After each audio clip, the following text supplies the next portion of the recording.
Da-da-da. Da-da-da. You're hanging out in the break room. It's a Thursday. Rochester's Classic Rock, 96.5 WCMF. How's it going, buddy? Pretty good, buddy. What's going on, female buddy? Doing good, buddy. It is currently 57 degrees. Beautiful morning. Oh, yeah, balmy. By the way, we've hit our high, but that's okay. We're not going to get below, like, 45 before it gets dark today. So enjoy the day out there. Mm-hmm. This weekend it gets a little bit chillier, 45. Tomorrow high, 46. Saturday. Sunday will be the coldest of like the next couple of days. But, still pretty good. All right. Not bad. It's Thursday. Yeah, what's going on? Which means it's another Tommy Tracksuit Thursday. We missed it last week on account of some technical difficulties. Yeah. But lucky for everybody. How about that? But Kimmy and I. You can log on to the Odyssey app, WCMF.com, YouTube or Twitch. Check out our live stream to see Tommy's tracksuit for today. And you were teasing this all week long. Yeah. Oh, yeah. Said this was the headliner. This is my headliner. Kimmy, would you agree this is the headliner? It's a headliner. Okay. It is a headliner. The thing is, though, with our live stream, you can't see, like, the real reason I want it's to a save. headliner. I want to save that for 7 o'clock. All If right, that's all okay right. with everybody. Yeah, Like, sure. I am surprised he's in such a good mood today. Because he looks so stupid. Well, no, Oh. because Texas lost last night. And you look like you may be a big donor. Can you please, for the folks that are not watching the live stream, describe Tommy's tracksuit today? Okay, so it's like a burnt orange, it's his standard tracksuit. It's the color, I think, this time that makes it stand out a little more. right, so it's my it's full burnt orange, and then you have shoes, like sneakers that match. You look like Bevo's handler, the mascot for Texas. So my wife said my legs look like two rusty pipes. And then you put your Nailed pants it. on? Bro, you look like a human duffel bag. All right. You look like if they were going to do like a modern version of a Native American story. Like if they were going to hip it up a little bit. Like if they were going to do like Jesus Christ Superstar, but for pilgrims. Like you would play what are you? I will say, I already got a compliment coming in the door this morning, bro. From who? Moose down the hall. That's not a compliment. So him and I are walking in. Yeah. And he does a double take. We're coming up to the door. It's pitch black out, right? Yeah. But for some reason, he saw me coming. And he says, "Man, where'd you get that tracksuit?" And I said, "I get them on Amazon. They're like $40 because I got to check it out. I got to get one." Yeah. Like I'm already selling tracksuits. No, you're Yeah, doing. you are a tracksuit influencer. Yeah. You're missing your calling. I think Moose is going to start wearing tracksuits. Yeah, that makes sense. Yeah, again, like that's not a thing that you want. I'm selling, baby. Okay. I'm an influencer. You're not, Sean. Yes, that's influencing. Yeah, he's not wrong. Didn't even go online yet. If he can get one person to purchase that tracksuit, I would call him an influencer. I know a guy with nothing, and he claims he's making money on a podcast influencing. Don't encourage Tommy to call himself an influencer. Promo please. code Tommy Suits. I like it. Again, the Odyssey app, WCMF.com, YouTube and Twitch. The Break Room, WCMF on YouTube and Twitch. If you want to check out Tommy's hot tracks. But here's the thing. What? They're so effing comfortable. I hope Yeah. so. No, I don't care. Welcome man. to the world of comfort. Like, I didn't we've know, been like- telling you about like sweatpants and zip up hoodies for a long time. You're like, no. I get it. I finally get it. 65. I finally get it. Carrie Ann writes us on Instagram. What she said? What she she's putting in says, her mouth. she says, burnt orange is being kind. I'd call it old folks diarrhea. Yeah, because it's like that's a different colored diarrhea. Okay. We have a long morning Mm-hmm. that we have to hit punchlines with. So we will put your tracksuit aside for a second. But I do want to talk about what people think makes them look cool, what clothes. Okay. Because there's a new trend, much like your tracksuit enthusiasm, that, Kimmy, I think is happening with people that are younger than us because I haven't seen anyone my age doing this. Okay. So we know that like thrifting, used clothes, vintage stuff, Goodwill. has become very popular, yeah. right? The Lucky Flea is like one of the most popular places to go here in Rochester to find that stuff. Well, it seems, Tommy, it's taken a step forward. What are they doing now? Vintage military clothing has all of a sudden become very trendy for young men and women. Like Can you wear guys, like guys wearing like Vietnam or Korea? I don't know if How it's far that, back we going? I don't know if it's that deep. Is that Desert allowed? Storm? So it's not American stuff.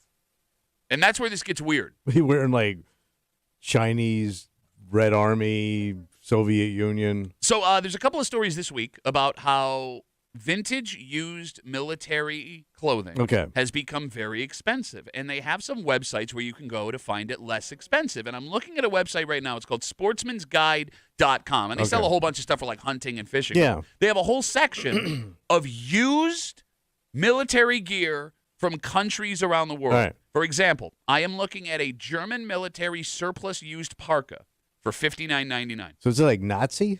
No, it's got the German flag on it. So this is like more like after the fall? I would guess it would be like 90s. If like I had West. All right, so just 90s, 2000s. New Germany. Yeah. Nice Germany. I'm looking at a British military surplus Gore-Tex waterproof jacket for $70. That seems cheap. Yeah, that seems like it would be a very unique find. It's all used. Yeah, I know, but I mean, it's still got the bullet holes. I would almost think because it's used, it would make it way more expensive. Game worn. It kind of is. I'm looking. There's a Slovakian military surplus field jacket for $20.99. I always think like the smaller the country, the louder the outfits. No, actually, because the Really? loudest one I'm looking at here is the British military one. Oh, really? Yeah. And then they have a Czech military surplus camo work jacket, a 2-pack. You get 2 of them for $17.99. Man, that's a blowout. So is that a look-alike or is that a real No, thing? these are all real Really? government surplus. Like these governments are just trying to make a little money or unloading all the stuff. But you they wouldn't have. even, if you saw that out, you wouldn't even know it's a military thing? It's got the flags of the countries on them. Oh, okay. So, I mean, you would have to know what a Czech flag looks like, what a Slovakian flag I looks have like, no what idea. a German flag looks like. No, I mean, it is obviously. But it looks military. Oh, it could not look more military. All right. Like, you're going to look like the Czech version of Patton. Patton-asic. So, I can't, you brought up a stolen valor thing. And I think that's where the question starts here. Because, you'd never dream of wearing like an American military outfit if you hadn't served. Right. That is clearly stolen valor. Is it okay to do it for another country? Steal other people's valor? Yeah. I guess so, because it's not our thing. Okay. So what do we care? Well, we only care about our stuff. So all right, so there's nothing offensive about wearing a Czech military surplus jacket, a Slovakian military surplus. Yeah, I mean, especially if the country's defunct. Like Czechoslovakia doesn't even exist anymore. No, Czech. It's Czechnia now. It's the same. They just changed their name. This is Czech. Czech. Oh, all right, Czech. Yeah. I guess you can, right? I mean, as long as it doesn't have the medals on it, right? It's just it's basically fatigues and jackets. It doesn't have like the actual medals and you're right. crests and all that stuff. You're right. But I'd probably avoid it because I don't know how that country sees it. You know what I mean? I know how we feel about it here. I don't know how they feel about it there. So I'm, better safe than sorry. I would also assume that I assume anyone I see in like military fatigues and things serve. Like you're just wearing something. Yeah, you know what I mean? Yeah, you're on break. So like. Yeah, because if somebody's going to ask you about it, it's kind of like the name 3 songs if you're wearing a band T-shirt. Exactly. Like you better have some information on that jacket. What am I going to say? Like it's a Czech jacket. Doesn't sound as cool if you know nothing about it. In passing, if somebody asked you, you can make stuff up. Okay. Because nobody knows that much about the Czech Republic's history. That's not but true. what if like the one person that asks you about it because they notice what it is? Every man over 60 has watched 7 documentaries that involve the Czech I don't know military. nothing. So I'm looking right now at a Romanian military surplus wool great coat. It goes down to Probably like looks sharp. It looks like something Napoleon would wear. It's got 5 buttons on each side all the way down. It's double-breasted, and it goes down to like your knees. That's gonna look pretty sharp. And you can get it right now for only $60. So it's like an overcoat. Yeah, it is. Yeah, like what it looks like what some like fancy commander somewhere would wear. This is insane. Sounds like it's a good deal. I mean, it is. I am shocked at how cheap it is. Like I would think the more unique the country it comes from, They're probably just trying to unload the crap. But the more expensive it's gonna be. So here's the best part. What? So, okay, first of all, I'm looking at a Belgian military combat surplus jacket. Some of them are just the jackets, and some of them are like these Brooklyn hipster mustache having 20-year-olds modeling them. Yeah.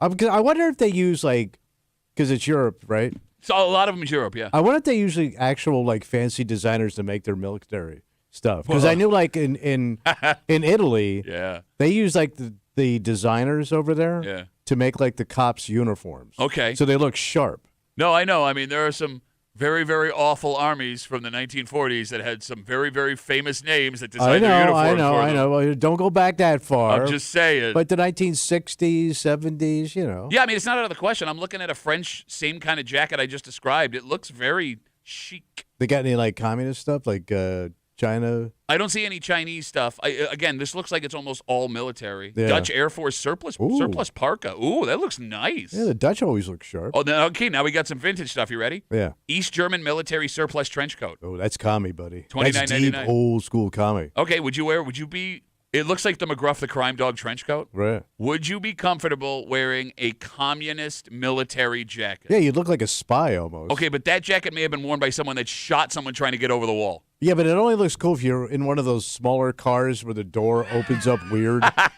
When they get out. It opens up this way. Like you got to get out and you got to like really step out of it. Like, I'll be honest But with you. all those things need a hat.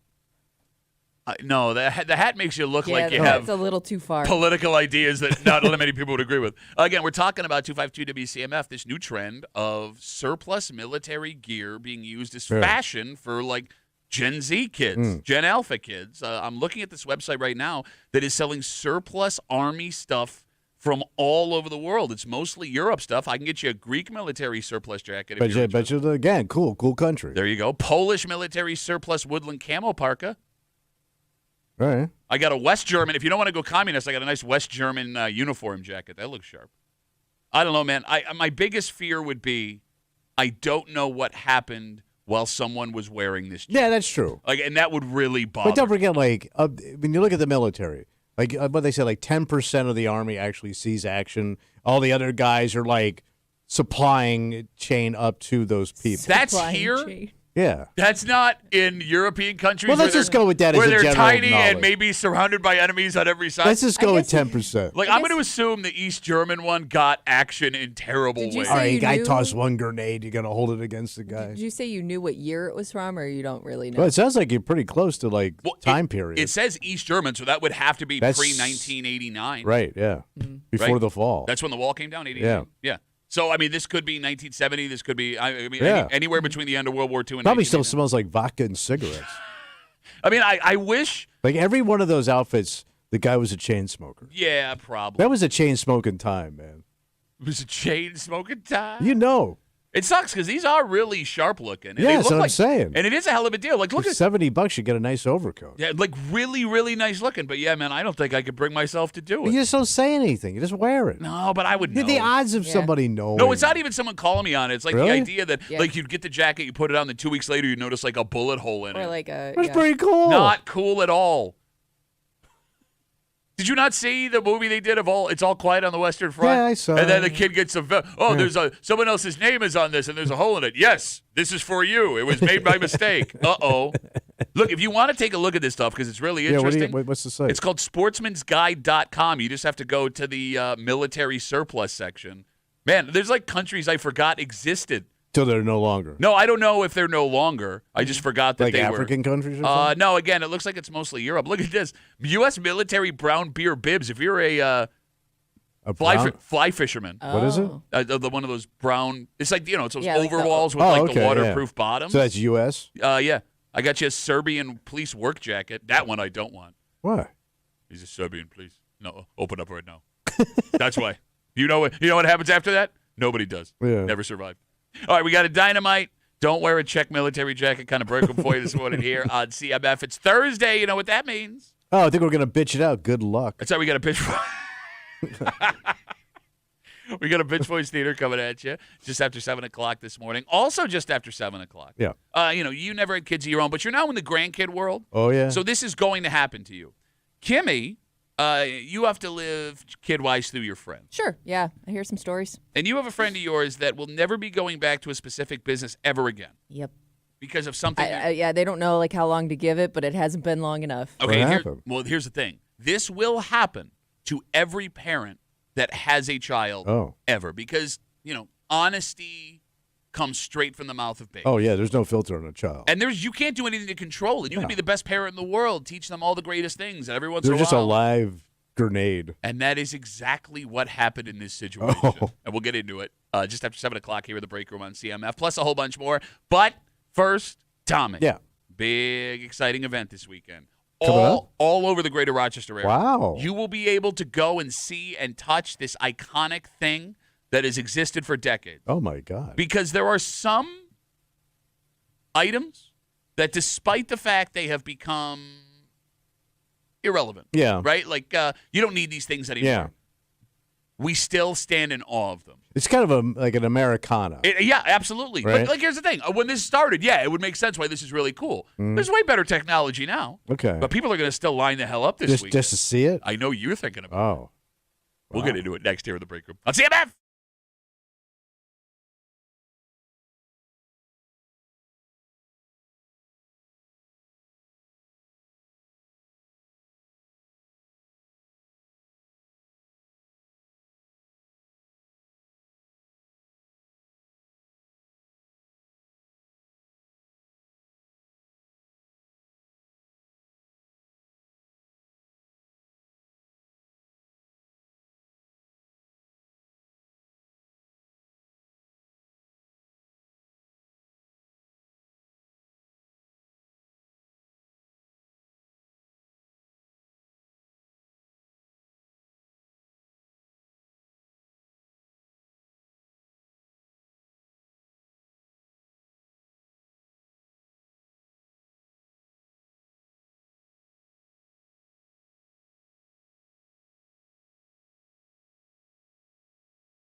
This thing should be a relic of the past. Yeah. But you hit it right on the head. It's Americana. Oh, yeah. And for some reason, it's lasted for decades. Oh, sure. When it should have disappeared. And this weekend, it will be touring all around Rochester. And I Yep. promise you, every stop it makes, there will be a line of people waiting just to look at Well, it. you have to look. I mean, yeah, I agree with you. But why? I don't know. Because it combines two things we love. Okay. You're hanging out in the break room, Rochester's Classic Rock, 96.5, WCMF. Just after 6:45, you eat the things you like. Oh, sure. But every once in a while, you get put in a situation where someone you care about, someone who is hosting you, puts something in front of you that you are not entirely sure of. Yeah. And it creates a little bit of a situation. One Buffalo Bill found himself in this situation when he had his first meal ever with the MVP. Ooh. And there are ways to go about this. Yeah. Probably not the way he did. We'll get into it just after 6:45 here in the break room on CMF. The Oscar Mayer Wienermobile is going to be all over the greater Rochester area this weekend. Yeah. Tomorrow, it'll be at the Tops in Leroy. Saturday, the Tops on Jefferson Road in Henrietta. Later that Saturday, Tops on Penfield Road. Sunday, Tops in Ontario. Later Sunday, Tops on Mount Reed. So many Wienermobile Oh, opportunities. my God. Your mom's going to be so busy. Don't act like you don't want to see it. And by the way, is that why you're wearing that tracksuit today? Because you look like a human version of the Wienermobile. Oh, I was giving some wiener last night, buddy. I already did. Yeah, no, I heard you the first time. All right, Tommy. Yeah. Why are we so drawn to the Wienermobile? It combines two things we love. Bad food and cars. Okay, first of all, don't call Oscar Mayer hot dogs bad. I love them, but, you know. You don't love them. When's the last in time moderation with the hot dogs. I think it's also something like the eclipse. Like they make you feel like it's only going to come around like once in a lifetime. Okay. And, then every few summer. years it shows back up again. No, And it it's is summertime. every summer you Does do get it a come chance. every year? I don't know if it's scheduled So we're coming into spring here. It was yesterday, right? Yep. And the Wienermobile shows up. Yeah, and you're right. And it's a unique car that's shaped like delicious food. What's not to love about this thing? Kimmy, can you Google when the Wienermobile made its debut? Okay. Because I know there are now several Wienermobiles that tour across the country. It had to come out in like the 1960s. I would have thought the same thing, but do we have the technology to make a hot dog? Detroit. Don't forget, Detroit was on fire back then. There is a thing. As stupid as this is. When? 1936. 36? How did they make a hot dog in How 1936? cruel. People were starving back then. The Wiener. Hey there, Governor. Well, keep working at that factory. One day you can have a hot dog, all right? Here's a nickel for you, son. The first Wienermobile was created by Oscar Mayer's nephew, Carl. Carl Wiener. In 1936. By the way, Sissy Kid. Sissy Kid. Yeah. What do you mean? Oscar Mayer. Fat kids, skinny kids. What? He was a Sissy Kid. No, that's how old that car is. Tommy had to explain the joke of the Oscar Mayer Wiener song. Because it described every child Yes. derogatorily. Even kids with chickenpox. Yes. Yeah. So even kids with the plague. you know there's going to be a crowd for this thing everywhere yeah. it stops. Do you think they still give out the Wiener whistles? Oh, yeah, I forgot about those. You remember the Wiener whistles, Oh, right? yeah, I yeah. thought you were going to make a joke. No, No, Kimmy, you couldn't keep them out of your mouth. are you aware of what a Wiener whistle Yeah, is? they- Kimmy? they- Sorry, a Pat Jeffy. Family Club. Please Why- turn off your cell phones. Why did I not see this break coming I don't this know. way? I was all excited to Especially talk with the about way he's dressed. I know. this Well, I'm I- excited look, about the Wienermobile. When I got the Wienermobile breakdown, I did not see the color of his outfit. You know what's pissing me off? My grandkid comes next week. Oh! Because this could have been a perfect opportunity. Have his picture next to the Wienermobile. Here's what I'm thinking. You just want your grandkid to use as an excuse to Oh, go see yeah. them. Why? You can go by yourself. Oh, he's wiener bait, bro. What? Well, Not like that. If It's you, the ever wanna, Wienermobile. if you ever want to see your grandson again, I would never make that statement. Why can't you just go see it by yourself? this Yeah, I weekend? can't, There's man. going to be plenty of guys your age that That go alone. bothers me. Why is that weird? I need a kid. I need a human shield to see the Wienermobile. I would think the Wienermobile means more to guys your Yeah. age than it It would. does. You I understand don't want the you to importance see- of it. I don't want you to see that.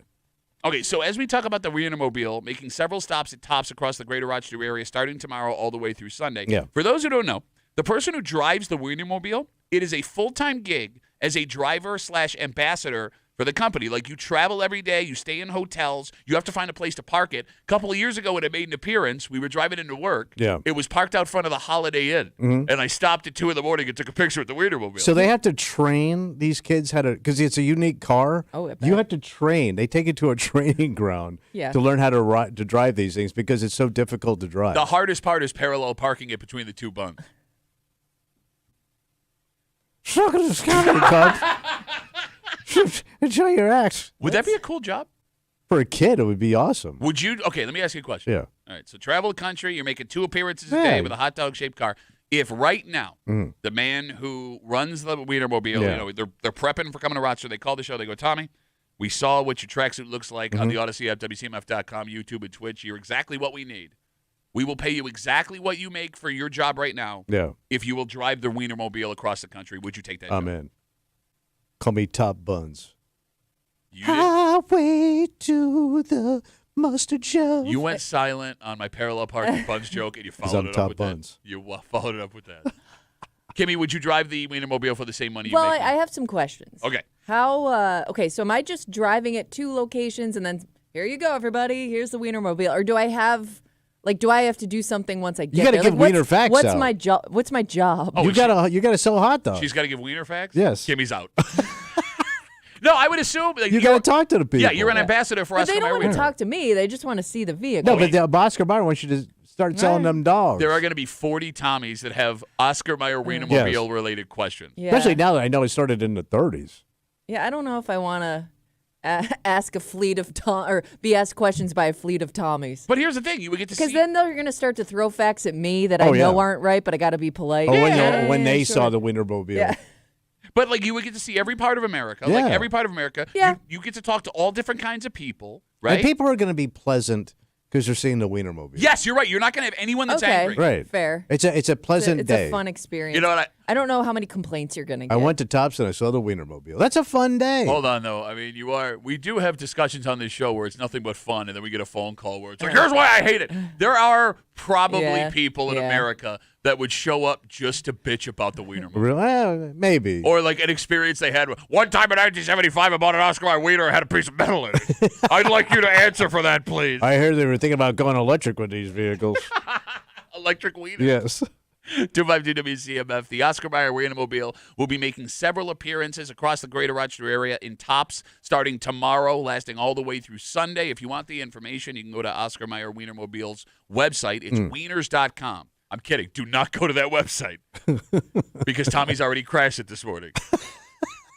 Do you think kids are impressed by the Wienermobile? They'd anymore? have to be, especially little ones. Come on, man. There's It's so much. cool. I think they are, but it's short-lived. Like, it's not. Probably don't understand the uniqueness. They can't of it. appreciate it. Well, that's just it. Like, there's so Hey, much. It's a giant hot dog. Okay, I'm done now. Yeah, there's so much better technology, and like kids' attention spans are so short now. Now I sound like you. Like I will tell. Can I tell you a They're story? on their phones. My dad went to his first Super Bowl, the Bills' third Super Bowl, so 1993. Okay. And while he was out in Pasadena at the Rose Bowl, the Wienermobile made an appearance. Oh. And he got the Wiener whistles for me and my brother, and he brought them home. And So he takes this lavish trip and he brings you home 2 free whistles. yes, everything, all the souvenirs we got were free Yeah. stuff that he got from the NFL walking around. Right. But like my brother and I were so excited that he got to see the Wienermobile. Yeah. We sat as children in the living room for half an hour while he described his experience standing near the Wienermobile. And he had been to a Super Bowl. Yeah, he went to the Super Bowl. I wanted to hear about the Wienermobile. I saw the Super Bowl Yeah. on TV. I did not see the Wienermobile. I would like to think, though, like there's certain things, even though kids are probably, to your point, they have so much in front of them right now. Yeah. There has to be certain iconic things that a kid could see today that would still blow them away the way I did when I first saw them. Can you give me an example? Like of like a famous statue or a monument. So that like Mount Rushmore, Okay. Statue of Liberty. I gotta think it's gonna be something they saw in a movie or was Yeah. represented in a movie that they'd be impressed by. But but it's just so impressive to look like the Hoover Dam. Like you look at this thing and it's just a massive structure. So there were 3 things that my kids were blown away by that I was surprised by. Yeah. The Statue of Liberty was one of them. Yeah, because when we went to New York. Yeah, it's just the way the uniqueness of it and where it sits. The Goodyear blimp, I did not think they'd be impressed Yeah. by. When it went over our house at one time, they were just in a awe. blimp. Yeah, how often do you see a blimp? And then the Lincoln Memorial when we went to D.C., like they both Yeah. my kids were in awe of the whole thing. Right. But I'm happy Yeah. that they were impressed by those things, but I didn't anticipate that happening. Right. You know what I mean? Yeah, but that's cool that they still have that. Sure. 252 WCMF. Let's talk to Mike. Hey, Mikey, how are you, buddy? Hey, morning. Hey. Tommy, I know how I can get you to go there, all right? And actually, the funny thing is, right now, in my car, in the little pocket in the dashboard, I have a Wiener whistle. Anyway. Oh, my God. So Tommy, here's what we're gonna do. Yeah, I'm not getting I got in your car. my mom's old transport wheelchair in the garage. I got an old Afghan. So you meet me there. All right. Put you in a wheelchair. I'll put the Afghan on your lap. I get you a drool cup. We'll walk you around like you're senile. Like you're and senile. It'd be perfect. Yeah, just like you're senile. Not that you're senile now, but But just one like day. your prep work. And then you can ask all the dumb questions that nobody will think, oh, look at that man taking his old man father out to see the Old man Wiener father. mobile. It's so sweet. What a nice bonding, and then you could look like a nice human being. Okay, the only way this is going to work, and listen What's that? carefully, What I got to do? you cannot change your outfit until No, you go you're in the with perfect him. outfit. All right. I'm in. Mike? Be in the Wiener Mobile fan club. Mike, hey, man, that was very sweet of Yeah. you. Thank you for the offer. We really appreciate it. Anytime, man. Just hit me up on Facebook or Instagrams and send me out a message, all right? You got it. There goes Mike. He's with a- got the whistle. He's got the That's whistle amazing. in his car. Like it's handy. By the way, if anyone goes, Yeah. because I don't know if I'm going to have time, Mm. I would really like another Wiener whistle. All right. I'll put it right here on my desk for the rest of our Look at lives that. until we get fired. That Wiener whistle will live on our desk. The one thing that must suck about the Wiener mobile, however, What's up? actually putting it on the highway. Yeah, I was driving I it, just yeah. looked at how fast it can go, and it can actually cruise up to 70 miles an hour. That's a fast wiener, buddy. But like, think about if you're on the highway and you were driving next to the Wiener mobile, Yeah. it has to be nothing but distraction. Oh my God! Everybody's looking at you. the It's amount got- of almost accidents Yes. it's probably been in. Yes, and by the way, it's got to be double the size of a normal car. Yeah. People are taking pictures of you, through their window with their phone. Plus, if it's windy. Like, imagine being out there, like, right now, all those storms in the Midwest, and Yeah. you're driving this big-ass hot dog down the highway. Got to handle a windy wiener. Yeah, there you go. All right, so go if this is your opportunity. Come on, man. This weekend. This is spring. Go enjoy. Go wiener it up, man. Let's take a break. All right. Hot dog. Everybody loves a hot dog, right? Oh, yeah. But there are times where you are invited over, someone you care about, someone that you cannot offend. Yeah. They prepare a meal for you, put it down in front of you, and oh no. So you're not familiar with this kind of chow? Not familiar with it, not the biggest fan Not of your it. thing? I think but not familiar with it is the perfect way to put it, because there are ways to handle this situation. Yeah. How this Buffalo Bills player did it, probably not the best. Oh. And we'll get into it next here in the break room on CMF.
The fun thing about food, Yeah, what's that? you can always try something new. Oh, yeah. But when you don't know it's coming, it can be a little jarring. Yeah, you got to have an open palate. And like when someone you care about or you don't want to offend puts something in front of you you're not in love with, That sucks. there are ways to handle it. This is probably not the best. All right. You're hanging out in the break room, Rochester's Classic Rock, 96.5 WCMF. Just after 7 o'clock, your children will do this at some point in their life. Every parent has had this experience. If you haven't yet, it's just a matter of time. Yeah. And when this happens, Tommy, you want to dig a hole, crawl into it, and die. So much so, Kimmy, that friends of yours have decided this is a place they can never go back to. Yeah, it's not on their. They've taken it off their regular rotation list. We'll get to that. And it's Thursday. You know what that means? I think we're going to bitch it out, buddy. That's right. It's a brand new Tommy Tracksuit Thursday here on CMF. This is what he calls the headliner, and he hasn't even revealed the greatest part, Yes. according to him. The Odyssey app, WCMF.com, YouTube, and Twitch if you want to see today's version of Tommy Tracksuit Thursday here in the break room on CMF. Tommy, you know Keon Coleman? Oh, yeah, the new kid. Yep, Buffalo Bills wide receiver. You say kid. He is still a kid. Yeah. Tallahassee, right? He went to Nope. Florida State? Well, he went to and Michigan. Oh. Michigan State, excuse me. But he's from Louisiana, it turns out, All right. which explains the drawl. Right. So when you say he's a kid, he is actually a kid, and he eats like it. There was a story that came out last year that said Keon Coleman's pregame meal in college consisted of a trip to McDonald's Nice. for 2 hot and spicy McChicken sandwiches, Yeah. medium fry, 10-piece nuggets, and an Holy Oreo Christ. McFlurry. He would eat this before every game, Damn. and he was still drafted to the NFL. But you can't eat like that in the NFL. No. Keon recently sat down for an interview and talked about the shock he had when he was invited over to Josh Allen's house for the first time Wow. for dinner. Rich man. That's right. This is Keon describing that experience. So the first time he invited me to dinner at his place, I don't even know what this was the woman cooked. It looked like we was eating onions, fish, and bread. I was like, this is like the stuff Jesus fed the people in the little children book. You know, like the little children books they give you? Like, that's what that looked like. I said, man, what is this, bro? What Jesus served What Jesus to the little children? fed to the people, the little children's books. God, I love this kid. He's so honest. I also don't know what he ate.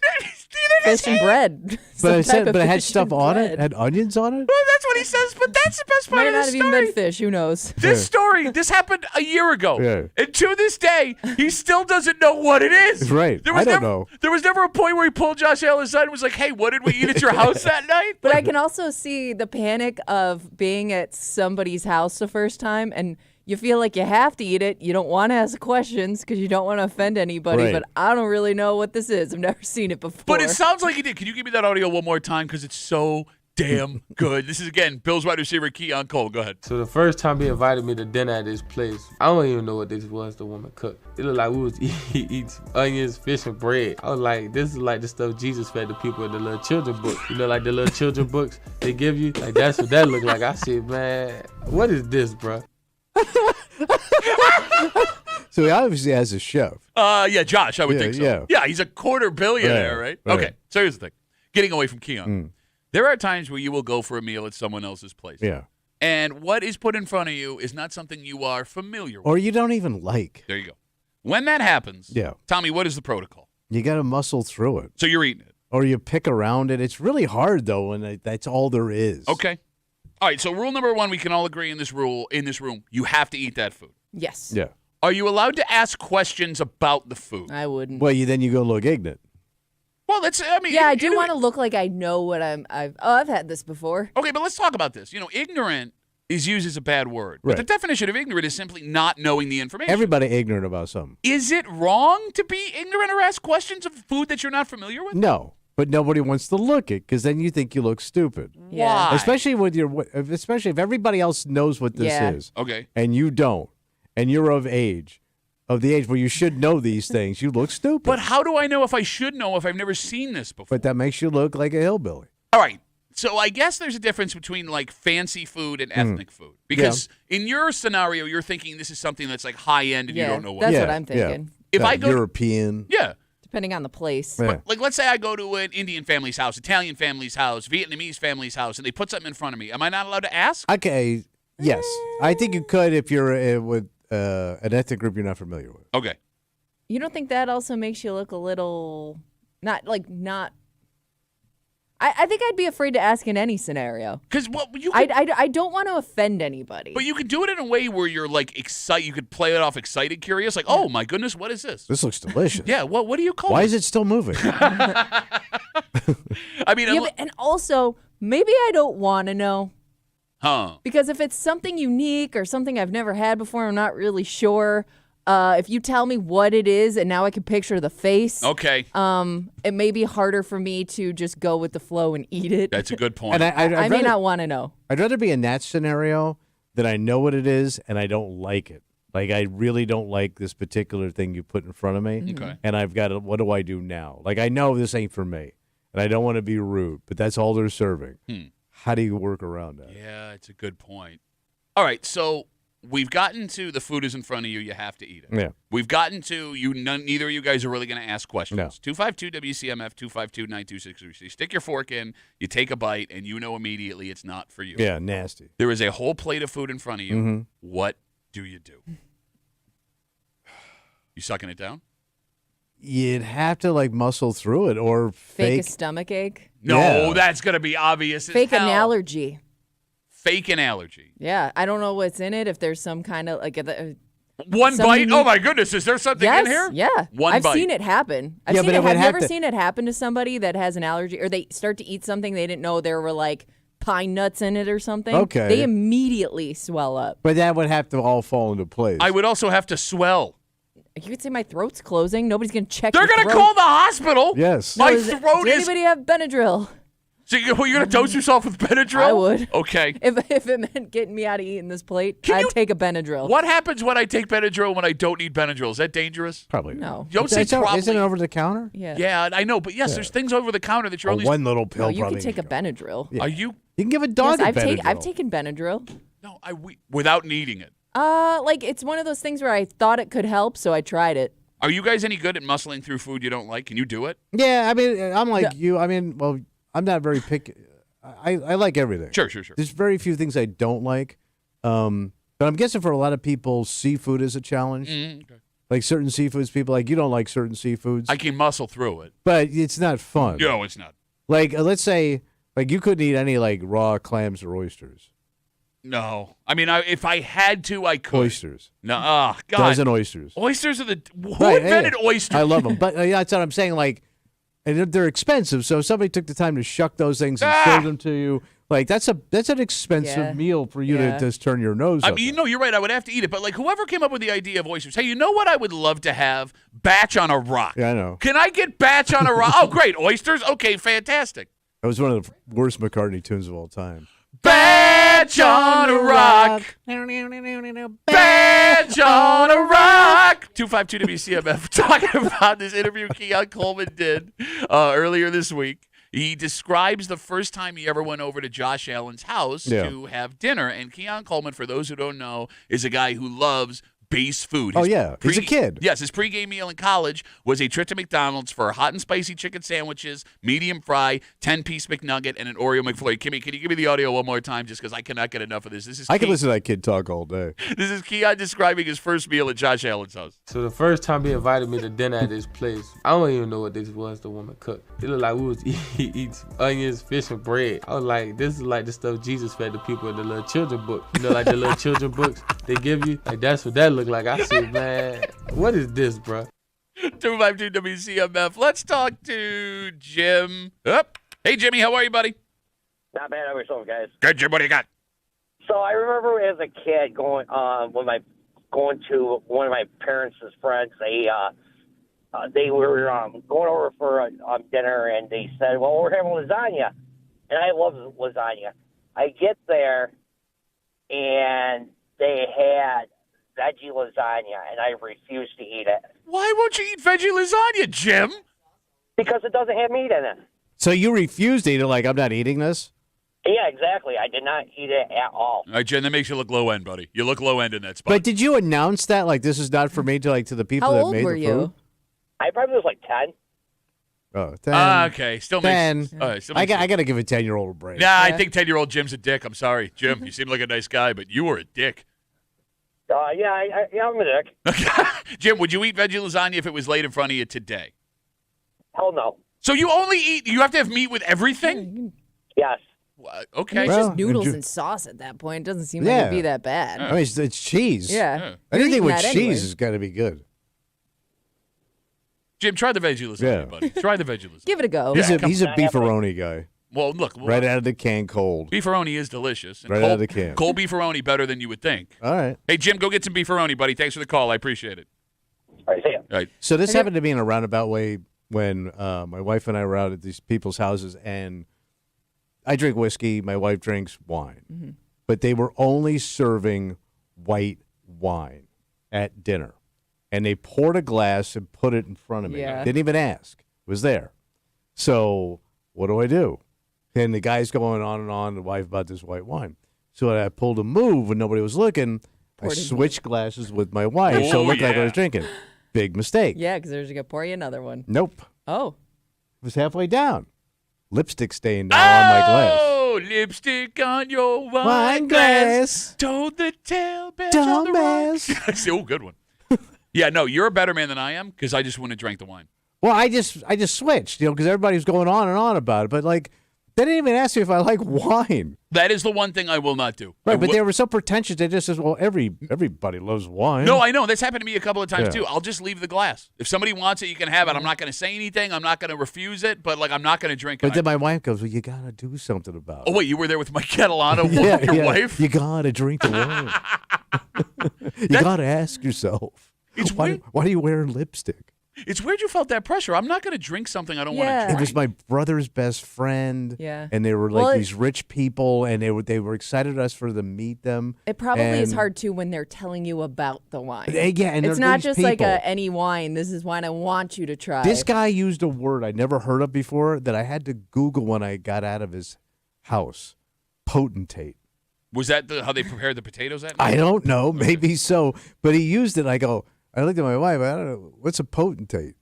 And I had to Google what potentate is. What is it? Like you're the king of something. Like you're the ruler of something. You're the potentate? Yeah, he goes, I guess I'm the potentate of something. Who talks like this? Can't you say king?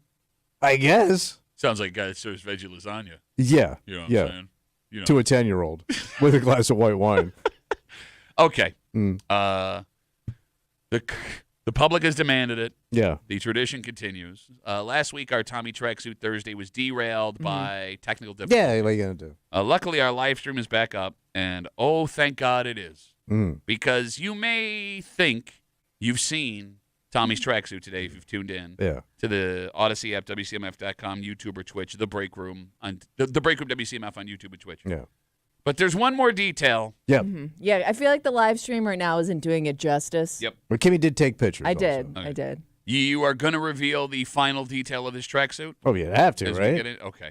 Because this is what your wife saw and decided this will not be worn. It's banned from the house. Okay. If you want to see today's edition of Tommy Tracksuit Thursday and the reveal of the worst part of the outfit, the Odyssey app, WCMF.com, YouTube and Twitch, The Break Room, WCMF on YouTube and Twitch. It's Thursday. You know what that means? Oh, I think we're going to bitch it out. Good luck. Fish in a barrel today, buddy, which is being served at Jim's buddy's house. Also, this will happen to every set of parents. Oh. But for your friends, Kimmy, it was so bad. There's now a place they cannot I go don't back know to. how you go back to this Ooh. place. We'll get into it, and we'll do it next here in the Break Room on CMF.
It's an embarrassment unlike any other. What happened? Not the tracksuit. Because you don't really have control over it. No. Even though there are plenty of people who are going to try and argue otherwise. And the fact is, this is going to happen to every parent. Yeah. I think so. Babes, well, how do they put Out of the this? mouth of babes. Come the truest of bleh. Like every one of these things I did as a kid, they still remind me of those things I did as a kid. And I wasn't even an a-hole yet. Yes, because it is Innocent. no, but it's horrific when it happens But- as a kid, as a parent. But it's things kids pick up that they think is normal. Like this is, that's what you call that? This one is so bad, however, Yeah. that Kimmy knows two people who have decided to self-ban Oh. from one specific place. No kidding. You're hanging out in the break room, Rochester's Classic Rock 96.5, WCMF. It is once again a Tommy Tracksuit Thursday. And maybe you've tuned in already at some point Yeah. and checked out the tracksuit, and you thought, oh, okay, I've seen it all. Yeah. You have not. The Odyssey app, WCMF.com, YouTube, and Twitch. Kimmy, could you describe to the audience before he reveals what puts this outfit over the top, what Tommy is wearing today? Okay, so he's got his usual tracksuit fit, I'd call it. Okay. The difference today is the burnt orange color. Almost a rust, as my wife A described it. rust, Yeah, no, yeah, it's- rust. And then he's got his like nurse shoes, but his nurse shoes also have a hint of that color on Yes, them. they do. Yeah, So they it match- works. Yeah. Yeah, you look like a retired cheerleading coach. All right. And all this looks stupid, Yeah. but it's about to get a whole hell of a lot stupider. Oh, I told yes, you, it is. man. Because again, live stream not doing it justice Yeah. just yet. And if you are not on the live stream right now, you are about to miss what makes this tracksuit so ridiculous. Would you please reveal, I need to stand up. yes, you need to stand up, why this tracksuit is so effing stupid? Oh, my God. Kimmy, will you tell the audience what the live stream is seeing? So they are seeing a white Stop. pocket with some kind of monogram on it. I think the monogram is the designer of this It's the tracksuit. letter Z. By the way, I understand why you'd immediately go to that position. The most comfortable for you. Tommy described it as like a loud pocket, It's a bright white blingy pocket. pocket Oh, it blings. It pops. that's like Does. a foot by a foot on your ass. It's the only splash of color outside of the stripes. What did you call it? Like a downtown pocket. It's a downtown Yeah. pocket. Like I should have my own label. Every one of my buddies that played basketball wore that tracksuit in 2002. So it's got this logo, and the logo's also on the Yeah. pocket. What does it stand for? I don't know. Wait, you because this came from some weird area of China. So I think it's part of like I may be a member of the Chinese Navy now. I don't know.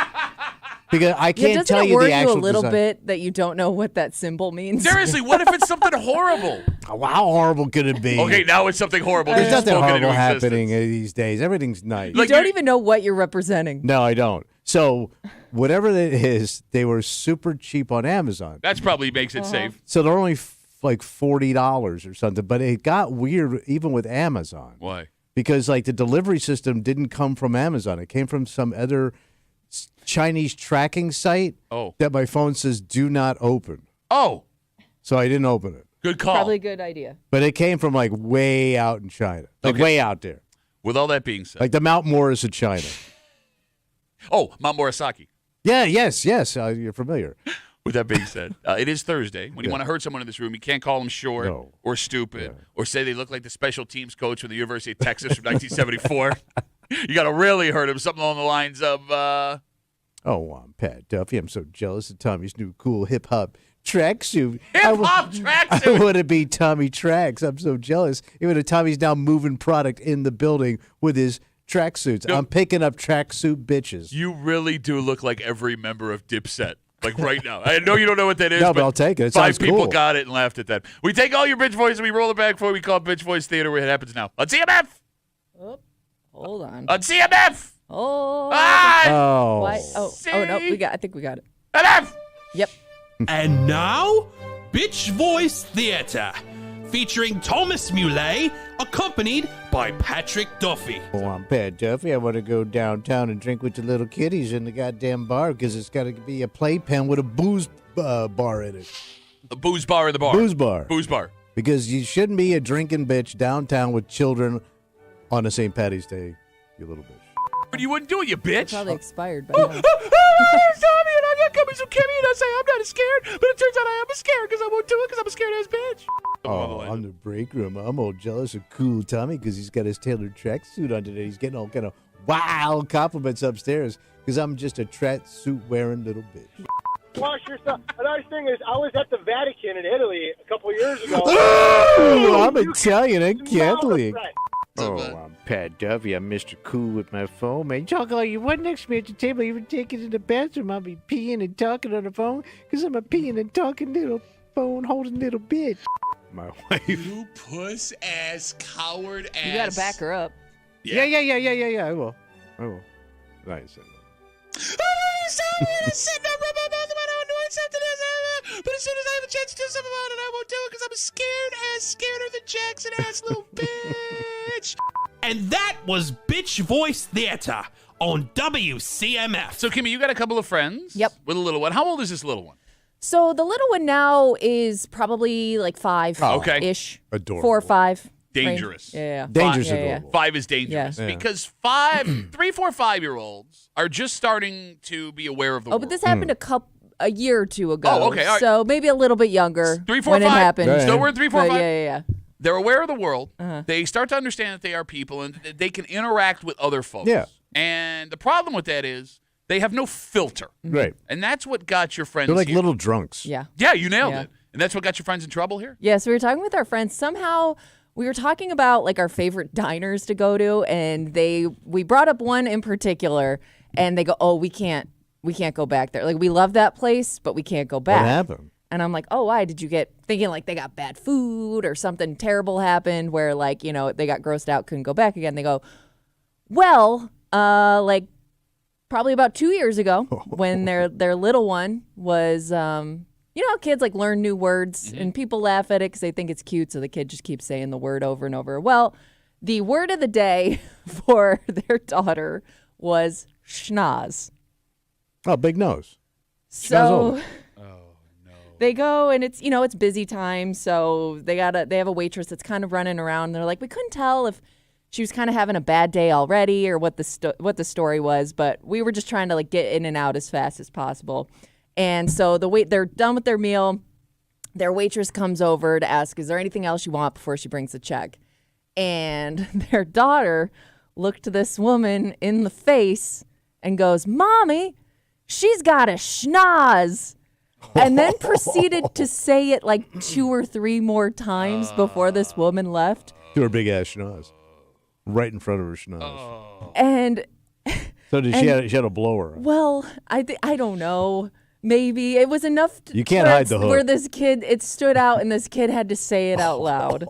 So my friend cute. was like apologizing, kind of. She's like, I didn't know whether to ignore it, make a big deal. I'm trying to say sorry, and the woman's like, that's okay. Walked away, and then another waitress brought them their check. Oh, no. They re-schnozzed. So she was like, I don't know if my daughter made this woman cry or need a break Oh, no. or what the story was, but she's like, we have not been back there since. She's like, I can't go back to that place and look, if that woman still works there, look her in the face. Not, Well, I it's don't hard even, to because of the schnoz. I don't that even know if beak. she would remember us or not, but just based on how their own embarrassment at the whole situation, Okay. they have avoided this diner for the last 2 years. All right, let me ask a question. Yeah. And the phone number is 252-WCMF. In that situation, is it on the waitress for getting offended? And she doesn't even know if the waitress was offended let's or say if this she was was. just a situation where she got busy, so she didn't bring the check Well, back. look, I mean, it bothered your friend enough where she noticed Yes. that Yeah. the waitress did not Yes. bring the check. Yeah. If the waitress was offended, Tommy, is that inappropriate? I mean, come on. It's just a little kid. And you know you got the blower, honey. But we talked about the honesty of the kid. And maybe you're not mad at the kid, but it's a kid pointing out something that kid found obvious, which could hurt. Yeah. Oh, That's it would. It's not Yes. good. Well, It you got the would. toucan face. The bird. The kid's 3. You're a grown-ass man. I know what a toucan is, stupid. Did you explain what a toucan was? Yeah, it's the bird. Yeah, I got it. Okay. From a cereal. 252-WCMF, 252-9263. If you are a parent, if you have children, this will happen to you at some point in your life. Your kid will say something in public to someone within earshot of a bunch of people, and you want to die. Yeah. You want to dig a hole, you want to crawl in said hole, and you want to die. And it's not just the judgment from that one person. When it happens, you feel judgment from every single human being that is within earshot of you. Because you just got exposed. But what did you get exposed for? Well, like the kid picked up the word schnoz, which means you were talking about somebody with a big blower, right? Like I got in trouble as a kid because my parents talked about how one of my aunts was poor. And then I brought it up to her because she had broke things in her house. And I even said, so we were staying at my aunt's house, and I'm a kid from Jersey, right? We're up here in Auburn. Uh-huh. You're dressed like it, I guess. Yeah. So I even said, it was my Aunt Dot. She tells the story all the time. We're in her house, and, she had like 8 kids. It was like a rundown house. So I didn't get it. So I said, something was broken. I said, well, why don't you fix it? She goes, well, honey, we don't have any money. And I said, well, just ask my dad. He says he's always got money. He brags about all the money he's got all the time. Just ask him. He'll give you money. So, I not only called her poor, I also blew on my dad for being some pompous rich guy saying he's got all this money.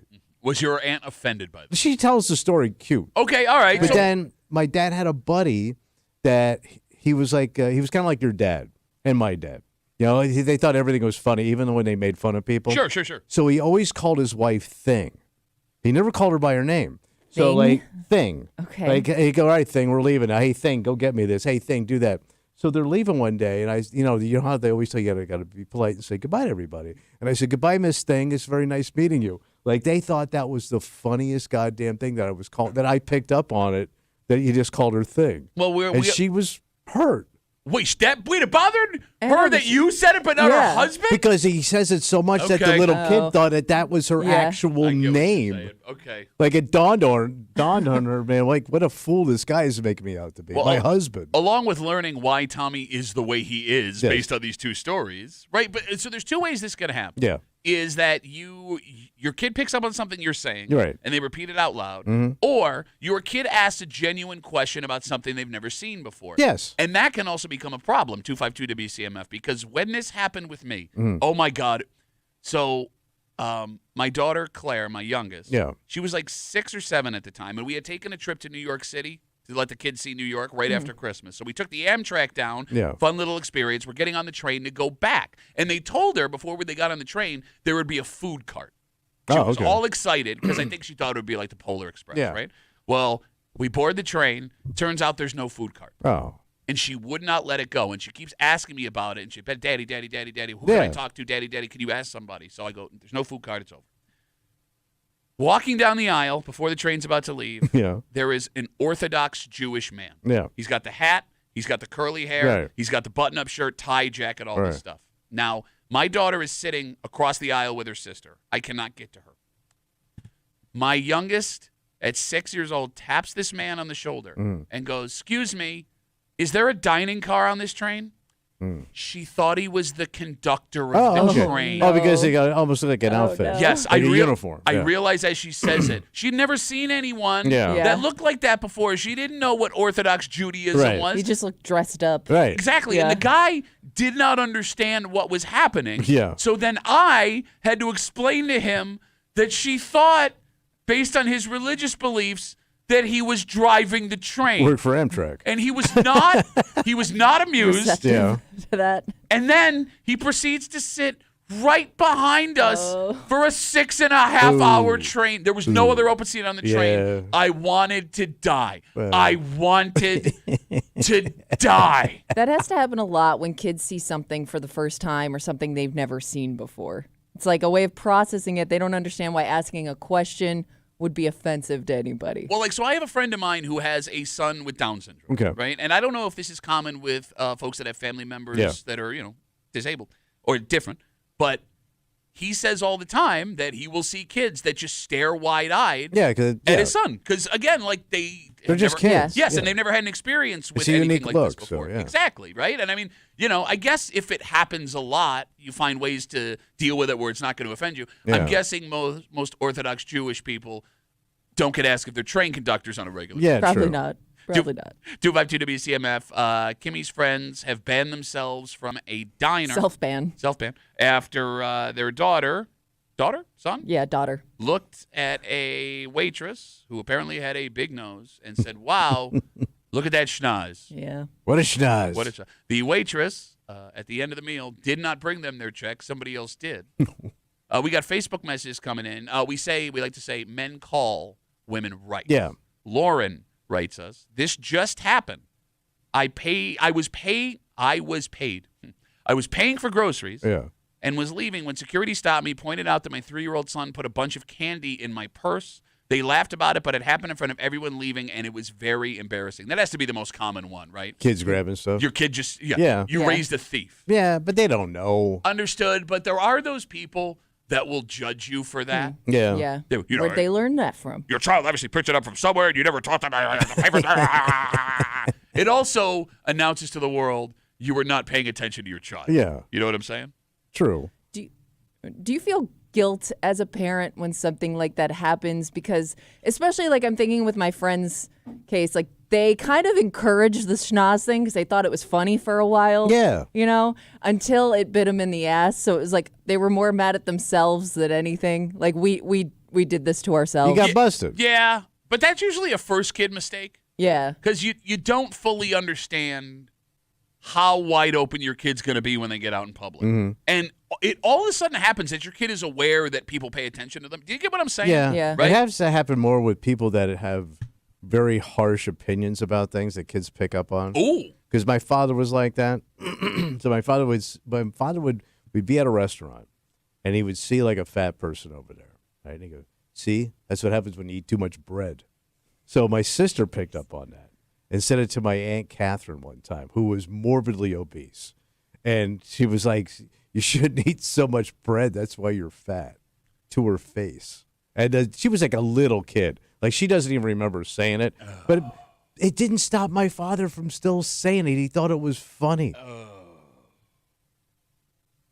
And he's right. You got to lay off the card. Well, yeah, okay, fine. You don't say it to I somebody's know that's face. bad if he didn't learn his lesson. Double no, down. he thought it was funny. After seeing somebody's feelings get Yeah, hurt. yeah.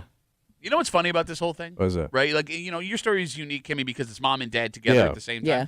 The judgment from other people when your kid does or says something embarrassing tends to change based on who's with the kids, because dads are definitely cut more slack when stuff like this happens in their presence. Okay. And I have found in my journey here, and if I'm wrong, tell me, parents, other people don't judge dads as harshly when their kids act out or do something embarrassing. It's almost like dad just having the kids out is something they should be commended for. Yes. Wow, what a great man. Giving mom a break today, are you? What a Doing his risk. best. Yeah. Yeah, exactly. Yeah. Where like moms, Yeah. on the other hand, that kid needs to be clean, well-behaved. I would never as a mother. Exactly, right? If they cannot scream, they cannot cry. The Yeah. kid needs to be next to Yeah. them. And if any of that stuff goes wrong, what a terrible, Yeah. terrible mother. I think you're right. I mean, look, I benefited from it. Yeah. It's not fair. It sucks. Take it. But it works. Unless, would you say that dads get a little bit more judgment if they're doing something dangerous? No, because I think No? it's expected. Okay. I mean, because look, here's for some reason, and it's mostly the older set. Yeah. They look at fathers as inept parents. Okay. Right? So, like, yeah, you're a bad father, but, I mean, you were already a bad father. You're a backup. You're a JV squad. You're the right? Frank Reich of this Yes, yeah. situation. You brought up heavy people. Yeah. We got more Facebook messages coming in. Dave writes us, when my son was 5, he told my now past mother-in-law that she should stop eating so much so they could play outside more.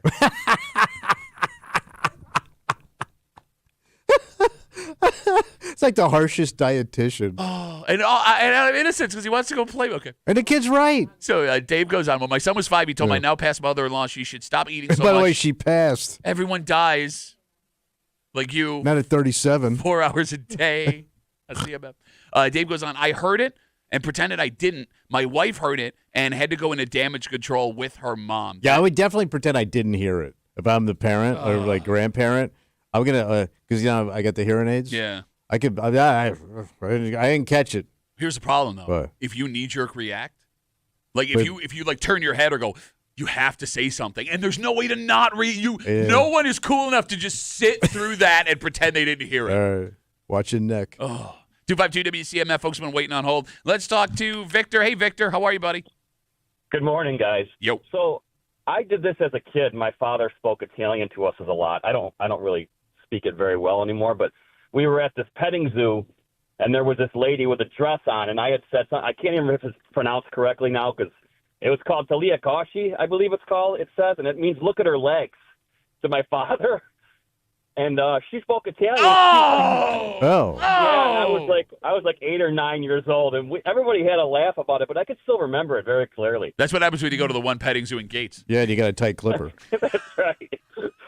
Well, good times, man. Good memories. Victor, thanks for the call, buddy. Have a good Bye, rest guys. of the day. I mean, look, going back to that whole "is it on the woman?" Yeah. and initially for being offended by the schnoz comment. I mean, you're right, Kimmy. If some kid looks at you and just and brutally cuts you down, if that was like your breaking point of the day, I get it.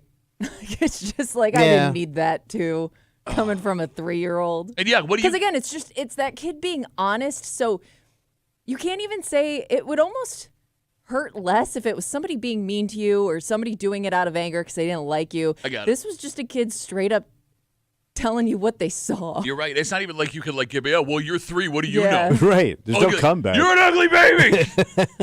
All right, let's take a break. Firefighters are heroes, Tommy. Oh, yeah. Right. All right. Yeah. Most of the time. No, yeah, I mean, they sometimes there's no fire. Oh no, I don't even mean that. Even when What? there's no fire, you're ready to firefight. It's to fight a If somebody fire. went bad? Well, yeah.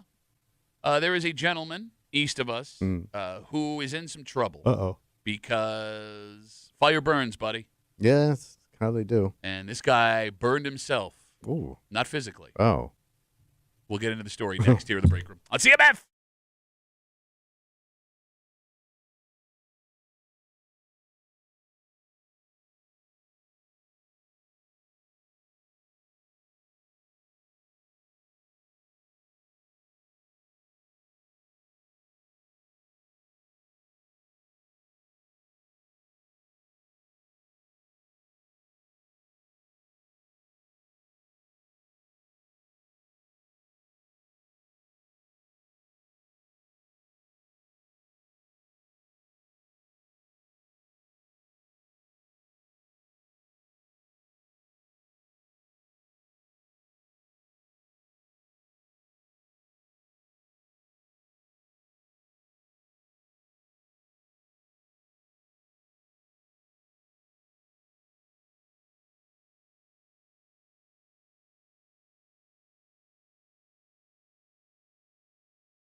This is a bit of a paradox. What happened? Well, this man's job is to fight fires. Yeah. And if the allegations here are true, he really likes to fight fires.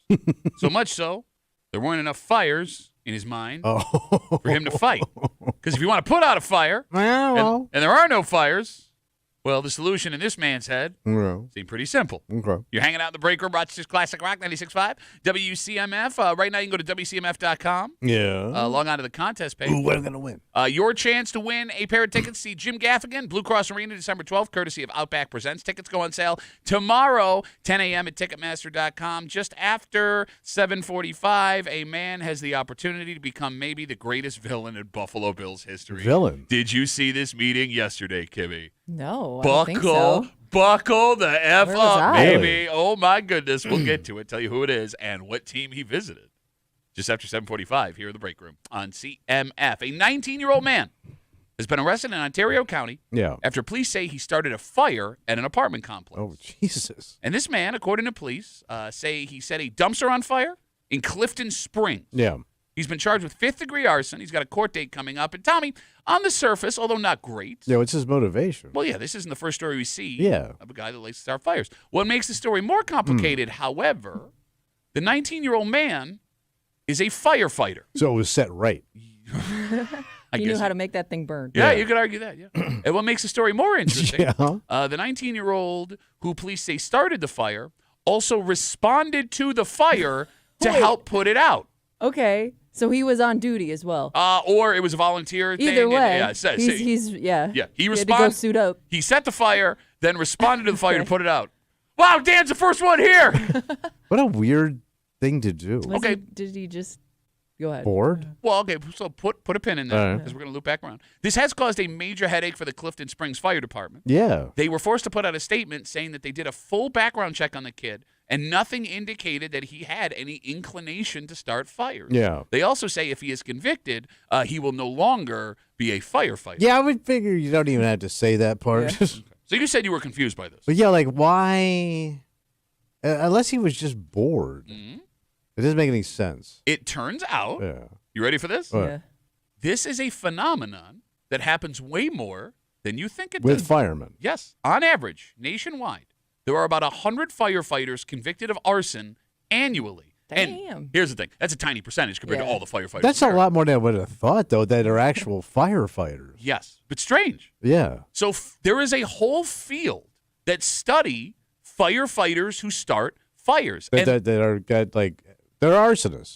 Kind of. So they break down these firefighters who start fires into 3 different classifications. All right. There are the folks who get into firefighting because they are fascinated by fires themselves. Okay. So they do it, so that leads to them starting fires Closer more. to the fire. You got it. There are firefighters who start fires so they can have action to go to said fires. All right. They do crave that. Yep, they call that the hero complex. And then there are folks who like to start fires, firefighters, and get jobs as firefighters to look above suspicion.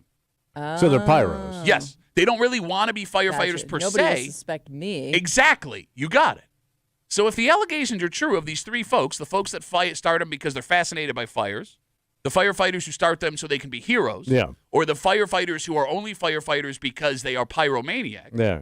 which one would this kid be if the allegations are true? I guess you'd call him a pyromaniac because he set a fire for no reason, just to put it out. But the fact that he showed up on Yeah. scene leads to the hero complex to me. I'm All right. thinking hero complex only Okay. because I'm guessing, it's a small town, probably not a whole lot of action all the time. Maybe it's been a while since you got to do anything. Or, I mean, if he's that young, maybe he's never seen anything like that. So maybe he's pushing things along to get his practice in. I don't know. So more fun facts. What's that? An FBI study into this phenomenon found that arson cases were more likely in fire department programs designed for younger participants. So it's on the younger set do this? Yes, so this kid was 19 in the Right. story. But specifically, they say apprentice programs, youth groups, and auxiliary firefighting programs for teens had the highest rate of arson cases. So it sounds like they get in because they're arsonists almost. Or to some degree. Could be that. Or again, they want to have action. Right. And they go set these fires so people will look at them as heroes. Yeah, and I guess if you're setting fires, it's you're not afraid of it. So I could see why you'd be drawn to a job where you can't be afraid of it. I mean, you're excited by it. know? That's what a Yeah. pyromaniac Yeah. is, Right. right? So here's the thing. If you want to find all the young pyromaniacs in your community, set up a fake auxiliary youth fire department. The phone number is 252-WCMF, 252-9263. Again, talking about this 19-year-old kid out in Clifton Springs in Ontario County. He's accused of setting a fire at a dumpster in an apartment complex, but he's a firefighter. He also responded to put the fire out. Police have arrested him, charged him with fifth-degree arson. If he's convicted, Clifton Springs Fire Department says he gone. Yeah. Even more amazing, Tom. Whatever. They also found that with the younger firefighters, there were more likely to be arson cases involving multiple firefighters. Oh, so they're in it together? Yes. Okay. Wait, they have a crew? Yes, they got together and decided they were going to start fires.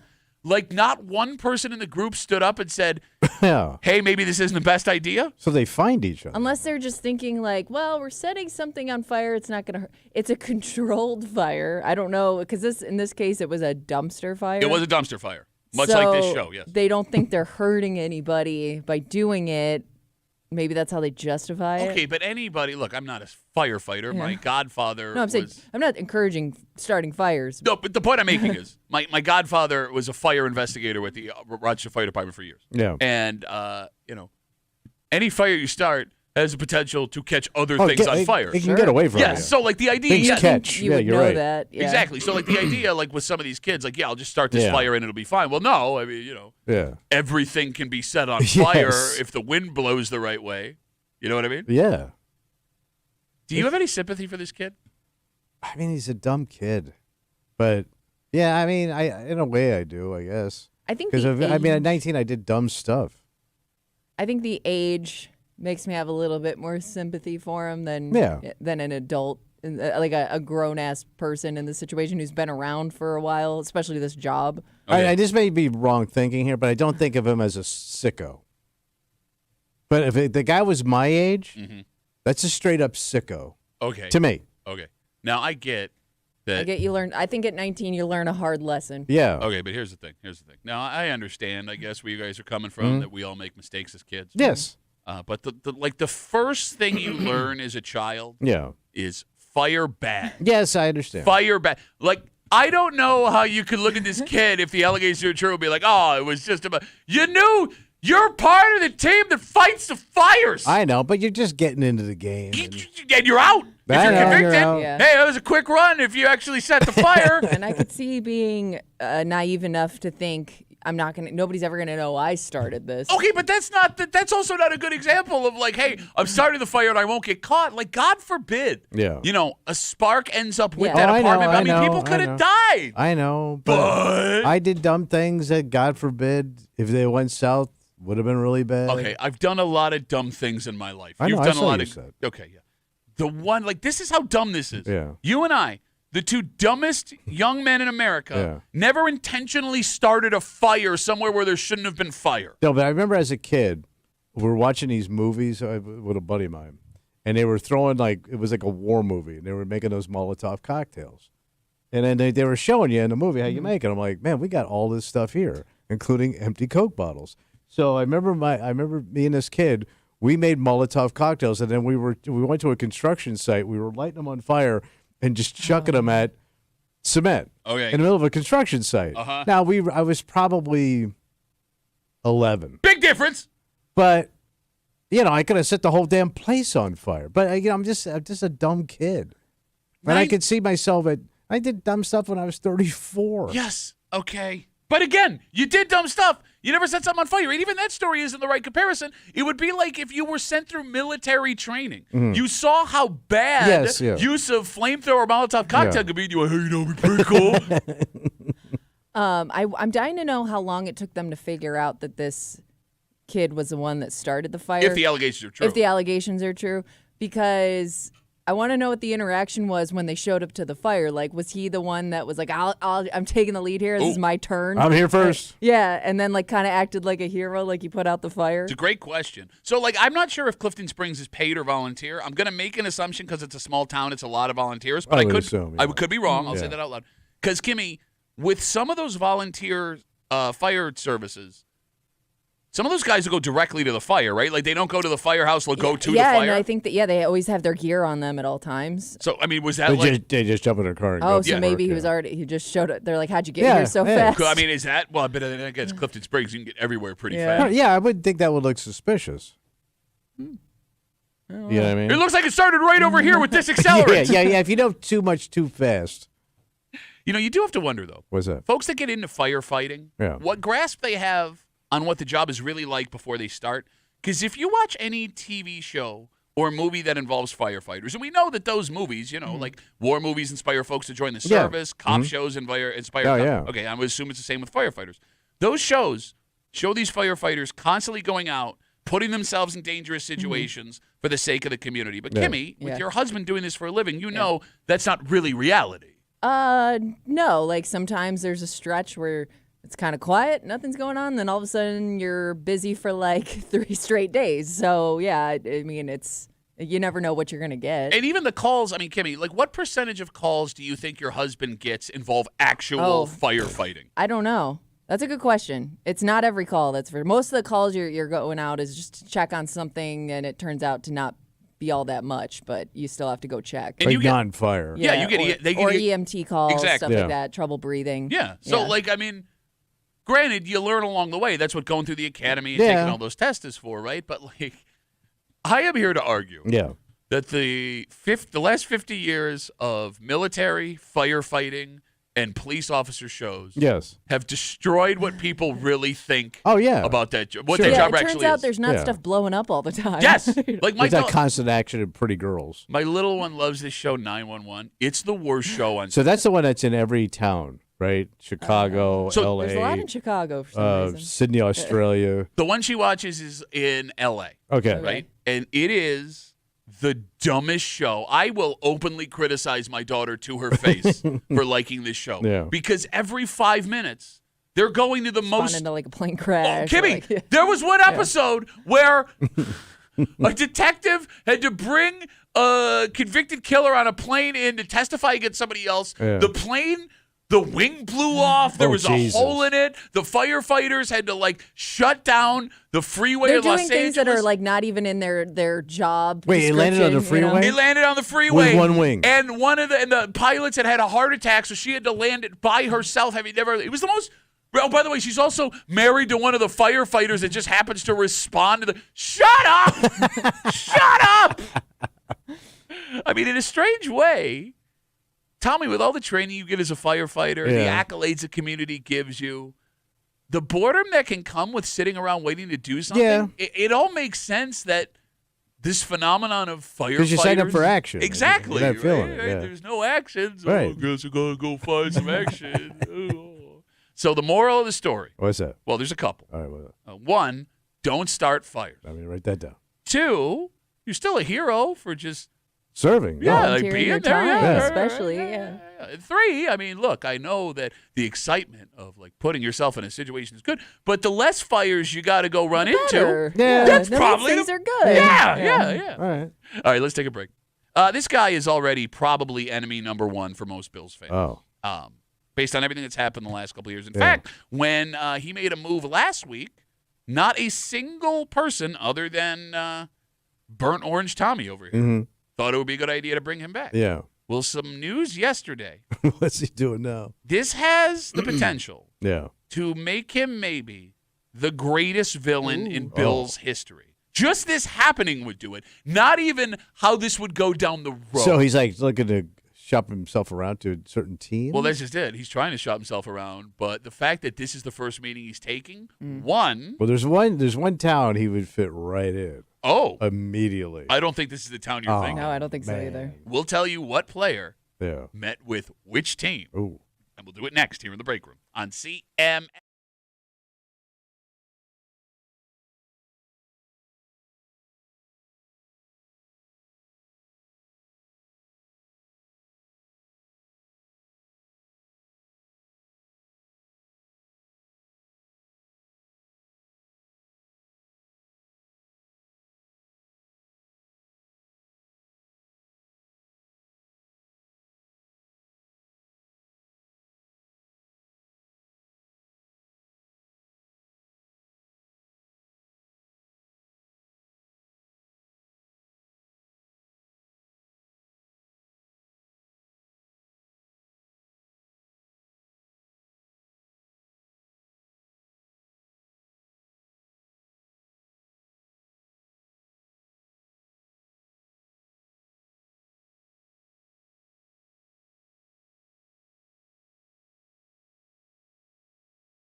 Oh, you think you hate this guy now? What happened? If this pans out, Yeah. he has the potential to be the greatest villain in Wow. Bills history. A villain, if you will. Damn. Because it's one thing Yeah. to spurn a team. Mm-hmm. It's one thing to be disrespectful to our baby boy. Yeah. But to then turn around, Yeah. see this team again twice a year out of Oh. this city. You're hanging out in the break room, Rochester's Classic Rock, 96.5, WCMF. We'll jump right into it. Yesterday, Yeah. former Buffalo Bills receiver Stefon Diggs Yeah. What do you do? had a meeting with the New England Patriots. Oh. Oh. So he was in New England meeting with the team face-to-face. This Yeah. is his first free agent visit of the offseason, which is very surprising. Why's that? Well, it seems maybe things have not gone the way that he planned. I mean, so look, here's the thing. Yeah. Stefon Diggs is on the wrong side of 30. Yeah. He's recovering from a major knee injury. Right. So, yeah, there's a lot of red flags. Mhm. I'm sure, Kimmy, Stefon Diggs wants a ring. So he's Wants looking a for some what? money? A ring. A No, ring. no, Oh, no, ring. not I thought you money. said a rate. Oh. Okay, no, I'm sorry. My Gotcha. apologies. No, I'm Right. sure he wants money, but at this stage of his career, he's made a whole bunch of money Yeah, from a couple of yeah. different teams. Yeah. Yeah, You he want- wants to win. That's, I think, why he left Buffalo, really. you know? Exactly. And Kimmy, I'm sure going into last season, he thought if things didn't work out in Houston, he could latch on easily to a team like Kansas City, Yeah, Baltimore, the yeah. Chargers, San Francisco, Yeah. get a couple shots at a championship. The fact, Tommy, Yeah. that he is taking his first ever free agent meeting this season with the New England Patriots lets you know that they are the only team that's reached out to him so far and how slim the pickings might be. So he's hit bottom. I don't know if he's hit bottom. Bottom would be he's too Yeah. expensive for the Patriots. Yeah. So now But nobody really wants him. There's no line to get the stuff on Diggs. I mean, look, this is his first free agent visit. Right. That's what that tells me. So he's shopping himself. Yes, because look, the Patriots next season should be better, but that's not saying much compared to what they were. I mean, Yeah, they were horrible. best case scenario, Yeah. the Patriots won't be contending until he's not there anymore. Yeah. You get what I'm saying? Yeah, he won't be around if they turn it around. Okay, I know you love Stefon Diggs. Yeah. You love Stefon Diggs. You think he's super cool. He loves his tracksuits. Yeah. Would you hate him if he became a New England Patriot? No, not at all. I mean, first of all, it's not. He's no threat. Like to your point. What are you talking about? He had a decent game against the Bills in Houston. Okay, but like Houston was a better team. Okay. I mean, the Patriots just look like a disaster. Sure. I thought he was going to go to Miami Oh no, that would be funny. because he's a Miami guy. Like he would fit right in. I could see him in Miami with his Ferrari and his lifestyle. That I could see. Like if I was telling you this story, he was going to Miami, he was meeting with Miami, I'd be laughing about. And I'm not scared of the Patriots, but there's just something about you screwed over Josh Allen. Yeah. Right? You go and you play in Houston thinking that's going to be your thing. Yeah. Things collapse terribly for you, and your next move is to go to a division rival. And we've Yeah. seen other guys do this, and especially recently, and they kind of go and disappear for a little while. Yeah, you that know, has especially in Miami. But I do think that Stefon Diggs also wants to go somewhere where he can be the boss, and New England is going to probably be that place for him. You think he's going to be the That's, boss? well, that's why I think. Well, he thinks he is. Okay. You know, I mean, they have a young quarterback. I think that's also kind of what he's looking for. 'Cause Okay. I think that's what he thought the Houston situation would be. Kind of what he had in Buffalo when he first came over, right? And Josh was young. and- Yeah. Yeah. How'd that work out? I Yeah. know.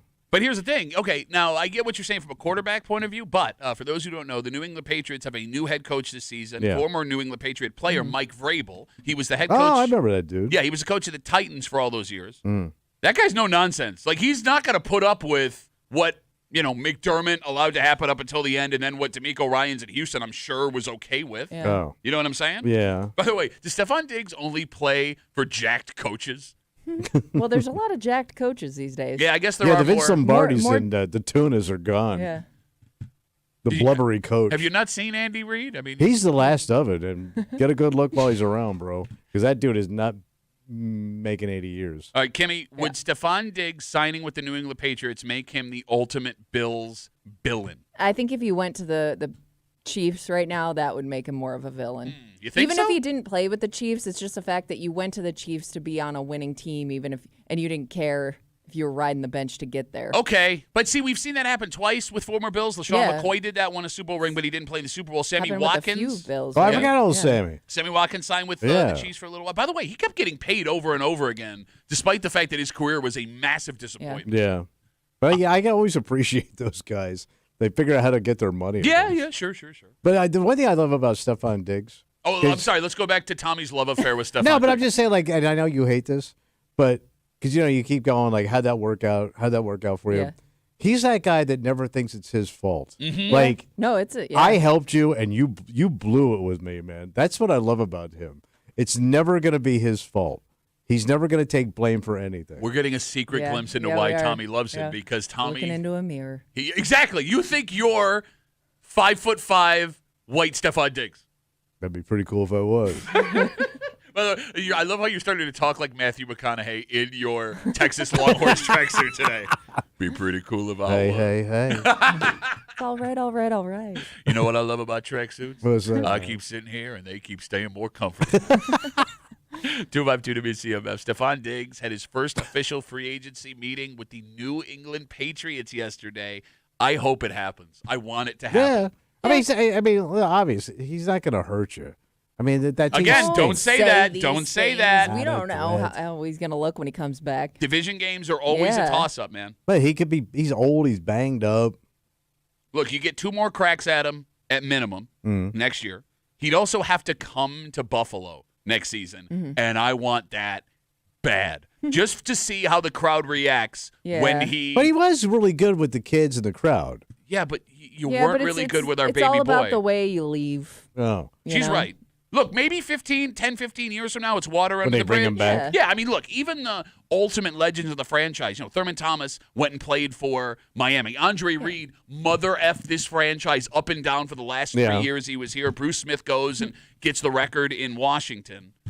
Those guys are welcome back with open arms. Yeah. It's very possible You that think he left too Time bad heals taste? all- I don't think he did, but I think what I'm saying is like a decade from now, it's possible to Yeah. just remember the good times. That's True. fine. But right now, yeah, I want you, and I want you in my house. You're in my house. He's just too charming to me to hate. Yeah, and I don't think he said anything that's going to have long-lasting effects just yet. No, I agree with you. Yeah. I agree Like with it's you. not like he took subtle shots, but nothing where he was directly calling out anybody. I mean, we kind of knew that they were kind of going back and forth, And I can't But hate a it good-looking wasn't- guy. but it wasn't anything terrible. I can't hate he's a good-looking guy. It bothers me how much you love him. I don't know. You don't think he's a good-looking guy? Sure, he's a good-looking guy. Bless you. But Not to What did- bless me. Just no, Kimmy Steve. What does that have to do with? when people. it's easier to like. Well, you also are wearing something you could see him wearing like at a New York Fashion Week. You think show. that would be New Jersey Fashion Week? I Tommy's take it. tracksuit. You're close enough. Again, if you have not gotten a glimpse, No, that's one of those tracksuits that looks cheap, but it's probably like $500. You Oh, know? It looks money, but it ain't. Yeah. it does not No, look it doesn't. money. It does look money. That's what you just told My him, pocket Jimmy. looks money. I said it looks cheap, but it's probably expensive. Yeah. That's what I said. You don't think that pocket is money?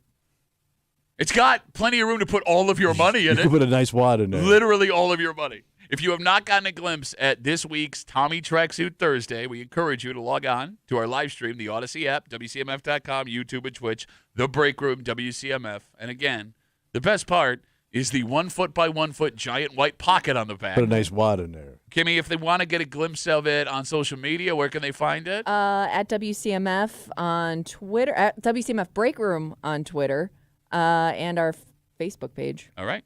So go check that out. Yes.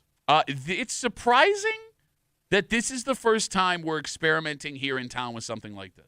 What we got? Well, look, we've had East End Fest, which had live music Oh, yeah, and stuff. it hit. There was the big tent downtown, which would have The concerts. festival tent. I still don't know why they got rid of that. But festival tent Mm-hmm. does not describe what the modern music festival has become. Yeah, those jamborees. Well, kind of. Yeah. I know whenever I say music festival, you immediately think of jam Jam bands. band. Well, that's Yeah. usually what it is. Jamborees. No, it's not usually what it is. Mountain jam. Well, they do have Desert that, jam. but they have a jam for every genre of music now. All right. Boysenberry Jam. I love Boys. It is good. So what we getting? It's a second year Yeah. of this event that is moving closer to town, and it's much bigger. And when Oh. you hear some of the names that are coming to this, Big names. yeah, I was surprised by Okay. it. And why, with our community, with everything that we have that's perfect for this, did it take so long for a legitimate music festival? Well, I guess they had to find a site. But and this is an interesting site if it's the one I'm thinking of. Oh, yeah. I mean, Yeah. Okay. we'll get into all of it, All right. and we'll do it next here in the break room on CMF.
This Yeah. will be an interesting experiment. Because, Tommy, it's no secret Rochester loves live music. Oh, yeah. And we'll come out for almost anything. You know it. Which is why it's kind of surprising it took this long for something to be tried. Oh, who we getting? Well, look, we have the space. We have the connections. We love festivals. Oh, yeah. So why has Rochester, New York never done a massive music festival? I guess you just need the space. I think we have it. Oh, really? You're hanging out in the break room. Rochester's Classic Rock 96.5. WCMF just after 8:25, 8:30. Another Mom Vic story. Oh, boy. But I promise you this will be the most unique of all of them. We got a Whopper? Well, some women steal for personal gain. Yeah. Some women steal to help out their family. Okay, necessity. This woman stole, What'd she steal? according to her, Yeah. for a country music star. Wait, for And a country music star? And it happened right here in our backyard. Come on. We will get to it. What'd the bee do? Just Billy Kid's getting let out of here in handcuffs. We'll get to it just after 8:30ish here in the break room on CMF. Yeah. There is an idea that is getting a second year and being moved to the east side of Rochester. Damn. So the second annual Hoochie Whiskey Festival. Hoochie-nanny? Hoochie I didn't realize this was the second one. We talked about this last year. Okay. So this year is But coming. it's bigger now, right? Yes, yes, Okay. yes. It's More coming. hooch? Yeah, your mom's going to be there. The Hoochie Whiskey Festival is coming to Camp Eastman, the park out there, Okay. August 8th through the 10th. So last year, they did the Hoochie Festival in Geneseo. They brought in a band, the Struts, and it's a band that some folks may recognize. It was their only North American appearance last Oh, year. really? But they weren't like, they're They're not big. the big old. They're big, no. but not big. Okay. You get what I'm So saying? they're like, what do you call it? Niche? Niche. Yeah, you nailed it. This year, the Hoochie Whiskey Festival is going big. So they brought some names. Well, they have made it a 3-day festival now. And yes, they've brought in some big names. The headliner Saturday night, Joan Jett and the Blackhearts. Man, she's still around? Yeah, she is. And Man, that's the- Granny Fest. And it kind of seems like all the bands they brought in, like it's all different genres of music too. So it's going to attract a lot of different music Yeah. fans. You got it. Sunday, Mo and Dark Star Orchestra. Yeah. Love me some Which Mo. is also a draw. And then But Friday. that's a jam band. Yes. That's Jam Band Day. Okay. Then you have like Jam rock, Band Day. rock Day on Saturday. Right. Friday night, it all kicks off with country folk singer Charles Wesley Goodwin. And if you know, he's good because he's got 3 names. he's either a really good country star or he shot at a president. But all of these artists are names. They're all different genres of music. It is very impressive for a local event like this. And by the way, these artists we just named you will be supported by 8 other bands over the 3-day music event. So it's east of us? Camp Eastman. It's in Irondequoit, isn't it? Yeah. Oh, wait, it's right there? Yes. Isn't it in Durand? How they getting Yeah, all- Durand Eastman Park, right? Wait, how they getting all them people in there? Probably by car. No, but where you parking? Like, what do you think this thing will draw? That's such an old man question. I'm Where telling are you, you going to man. park? They must have thought it through because, I mean, they know it's going to be pretty hold on. big. So they. I've watched some documentaries where they thought it through and it was a disaster. What is with this, these Fire, jam bands. Woodstock combined? Uh, I mean, you could bus people in, have a Yeah, further like away a parking central lot. I mean, is this parking going lot to draw somewhere. like 50,000 people? I don't know how many tickets. I mean, I would imagine if you're making it a 3-day music event, they're expecting a decent amount of people. I would think it. And so, like, will camp there then? They won't- I don't know if there's camping. All I right. don't know if there's camping. So you're in and out every night? It's just like your mom. I don't know if you're allowed to stay. I have no idea. I don't We've know. gotten a little bit of information, not a lot of it. So this is actually happening? Or they're- Yeah, it's happening. Damn. I mean, look, I'm excited about this. I am excited, but this is also one of those things that's going to piss a lot of people off because that's going to be a Why? lot of traffic going in and out of Irondequoit. And when's the event? Old Italian man in a tracksuit yells about traffic in Irondequoit. Town's full. You are that guy. When's the But- event? Middle of summer. It's August. I'm sorry, August 8th through the 10th. Yeah. Yeah, how am I getting to the golf course? Oh my God. Oh my God. Do you hear yourself right now? I want to play Lakeshore. I got to force them. Lakeshore's Now on the I other got side of goddamn town. But here's the hippies. thing: if you knew this was happening, you could just take another way. There is no other way. That's an area that's tight. The phone number is 252-WCMF, 252-9263. Serious question. Yeah. And don't yell. Let other people have it. No. Hey, come on. I'm cool. I like some of these bands I like. Why has Rochester never had a massive music I festival? don't know. When I saw this, I was like, finally, because I always see these little music festivals get some big names in like these random places, Mm-hmm. a couple hours away. And I'm like, man, it would be cool if we had anything like that here. Okay, so I know we have Jazz Fest, but that's not what I mean. Yeah. Jazz Fest is a Yeah. city thing. Cities all over the country do the exact same Yeah. thing. that way. What I mean by festival, music festival, multiple day, folks coming Outdoor, into camp, stay in fun. hotels, big Yeah. name acts, outdoor stage, one specific spot. We are perfect for it. Yeah. We're perfect for it. We're centrally located because you're going to pull from places like Buffalo, Toronto, Syracuse, Oh, Northern yeah. Pennsylvania, Eastern Ohio. If the names are big enough, you'll be selling tickets all the way down to New York City. We have the space. There are a ton of parks in the greater Rochester area that could accommodate the stage and the crowd. We have time. I mean, you know this, having been in the biz as long as you have, Yeah. as you look like the world's worst Hollywood agent this Or morning. promoter. We have the connections based on all the festivals we put on every year. Yeah, we got guys in town that do this stuff. And we are known as Festival Town USA, which means we would absolutely support something like this. So it's going to be a hit. Isn't this also the same weekend that Park Ave Fest used to be? Oh, is it? Oh, I always smart thought move. Park Ave Fest was the beginning of August. Yeah, I think you're right. So this kind of like fills that need if you love going to festivals all summer, and it's a whiskey festival on top of that. Yes. Like it's not even just the music. Yeah. So Hoochie That's why they call it Hoochie Like so hooch. that's the title sponsor. That's a whiskey brand? Nope. Okay. What's a hoochie? It's just the It's name, just the name of the festival. Okay, that's not the a name. product. I think Iron Smoke. Well, I listen. All the cockamamie drinks out there now. Am I you wrong had- saying hoochie mama whiskey isn't around? What? You've gone full old man. Yeah. Well, he went full old man 3 minutes ago. Yeah. Now he's just ranting. What? It's dementia. So they're going to be whiskeys. How does a whiskey work? They're going to give the No, people. it's a whiskey festival with music. Yeah, so I think you can do like whiskey tastings. That's a problem. Oh my God. They do beer fest, stuff like that. They do that all the time. They do that all summer long. Music festivals are full of drugs. I understand that. You're gonna be you But whiskey.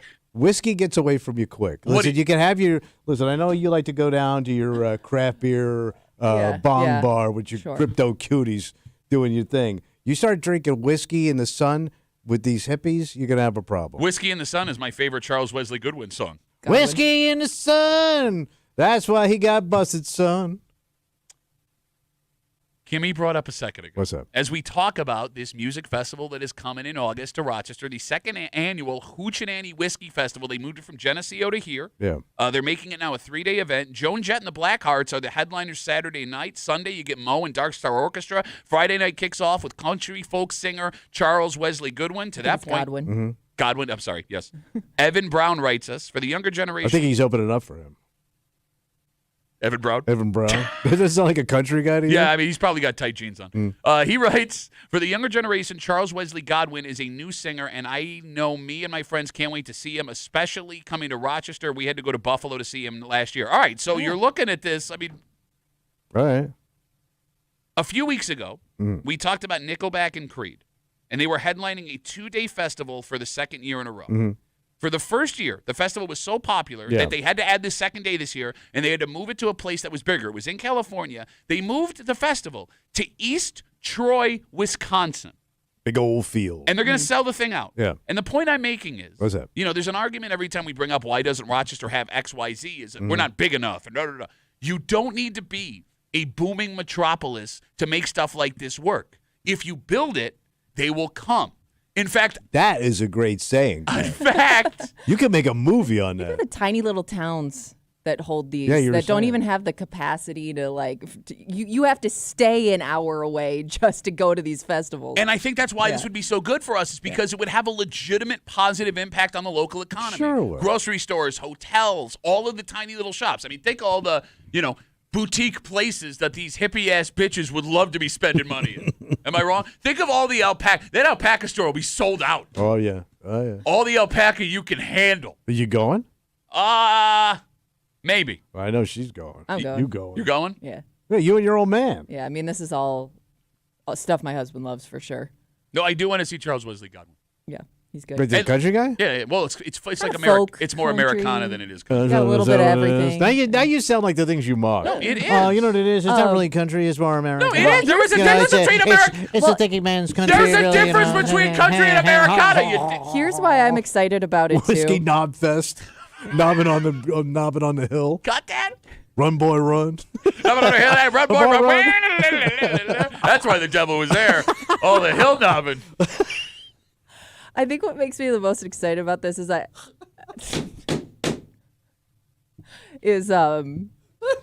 if it's successful, Yeah. I think it's only gonna grow. So like if we like come out and like sell this thing gotta out, like I support it. think like if they keep doing it and like next year, like they'll get bigger and bigger names to come to town. I hope you're right. Because, like, here's the thing. Bigger than Joan Jett? I doubt it. Okay, you're going to make fun of Joan Jett. That woman I is like Joan Jett, but she's a little long in the rock tooth. She is arguably the most influential woman in rock and roll history. Am I wrong? Not in history. Name me another man. one. Name me another one. I mean, a lot of those. Name me another one. It's the women. Name ahead. me another one. If I say it, you're gonna laugh at Go me. ahead. Well, go ahead. go. We're gonna laugh at you anyways. Big Mama Thornton. Oh, nobody knows who that is. That's why I didn't want to say So it. you okay? Yeah, it's like arguing all the guys that Zeppelin ripped off of are rock and roll. Yeah, I know. Okay, I know. no, yeah, Big Mama Thornton, fine. Big Mama Thornton ain't available for the music festival. Wait, what happened? Tell me she's gone. Yeah, devil got her down in Georgia. Name me a woman that is more influential, has had a career more in rock and roll than Joan Jett. I mean, Hart, you could make an Okay, argument but too. I would argue she's more influential. I mean, I don't know who came first, Hart or Joan Jett. I think Hart came before Joan Jett. Okay. I I mean, yes, but there are a few, yes. Yeah. None. You named one band, and you can't even name the women in Hart. Linda McCartney. Yeah. Shut up!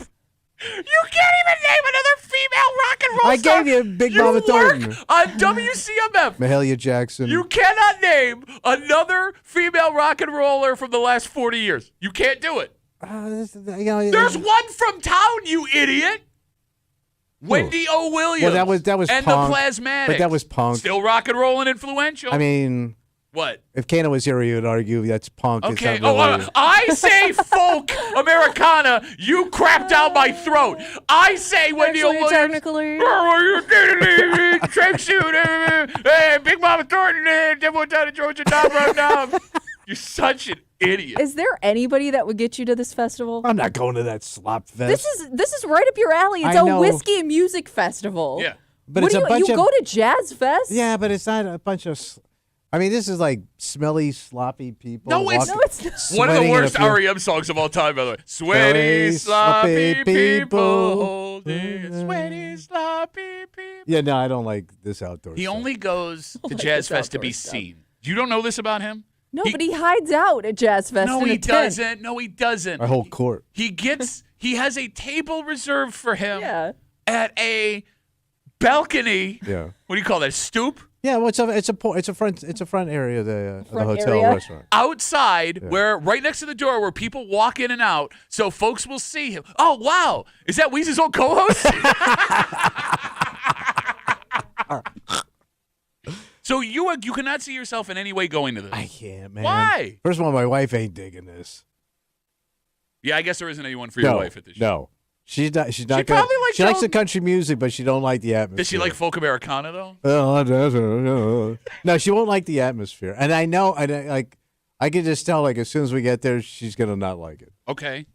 So you're out. But I love how you hide behind your wife when you're the bitch that actually doesn't want to go. I also don't like to feel dirty and grimy when I'm out. Again, like enjoying this my isn't day. Woodstock. You can just But go it's in a and- field. It can't be. I know Well, it's you don't reason- have here- field shoes, do you? I don't have field shoes. And here's the other thing.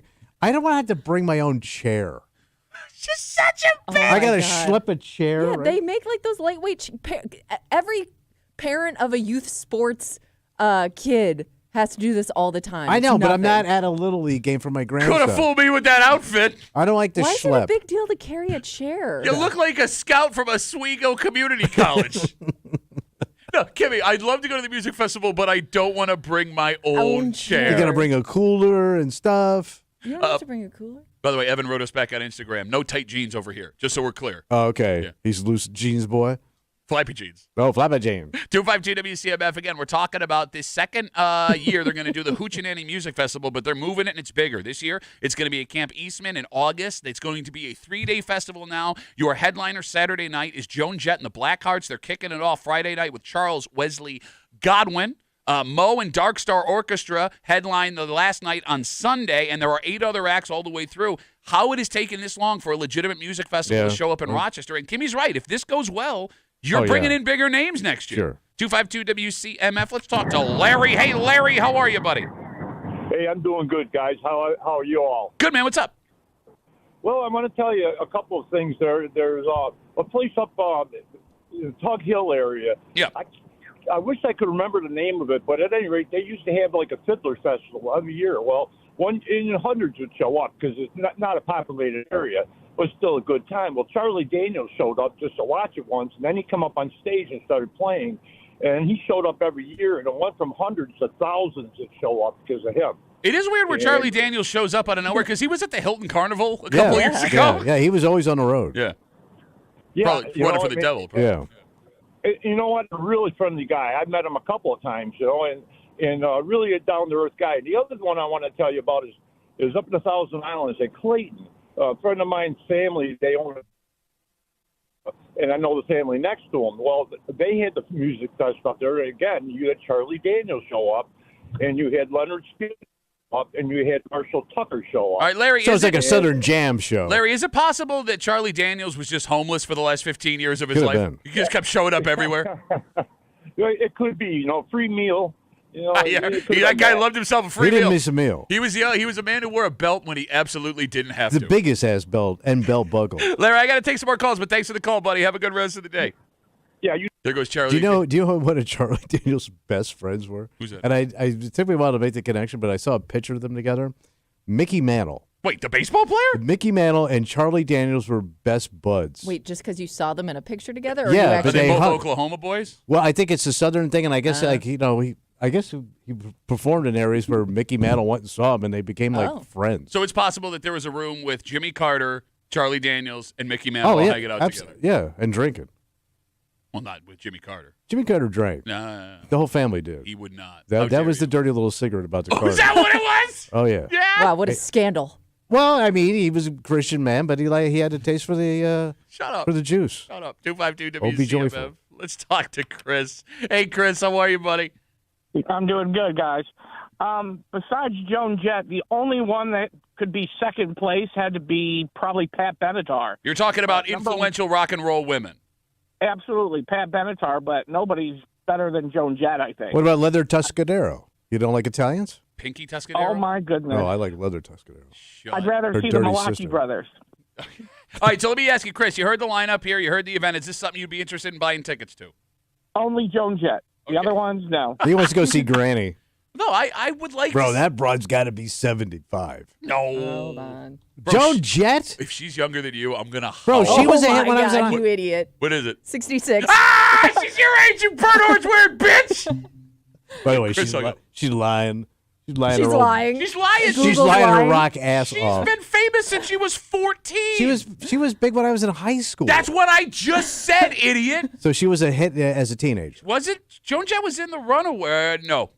Never. Yeah, no, she was in the Runaways. Okay. Yes. Yeah. It was her, Lita Ford. Who else was in Oh, the Lita Runaways? Ford. What happened to her? She's got to be looking rough. Actually, she looks better than you think. I just saw an interview with her the other day. They all had to get fat.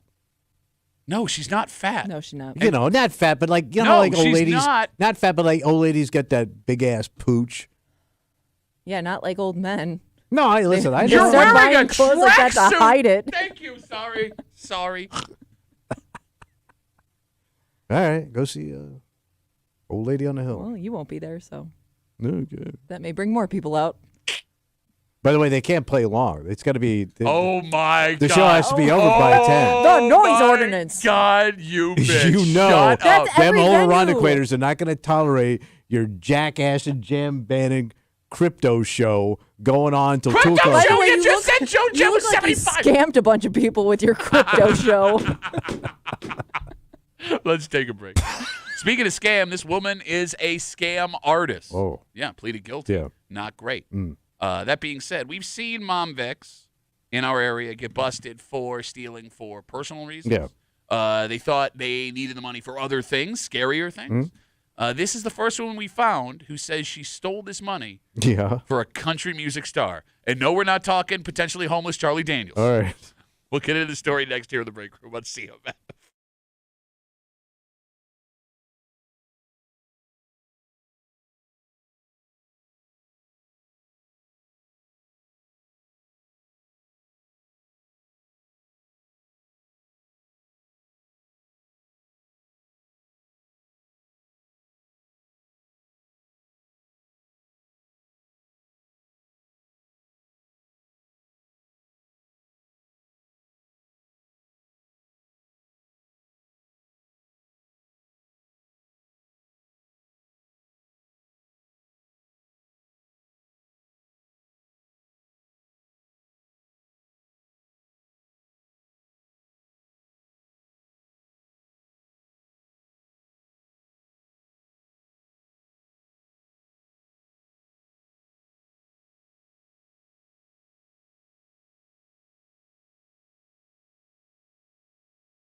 This is a story of two common crimes not really connected, but what they are happened? slammed together here. Okay. Because someone in this room hears the excuse she's giving, and Kimmy, you believe what she's saying.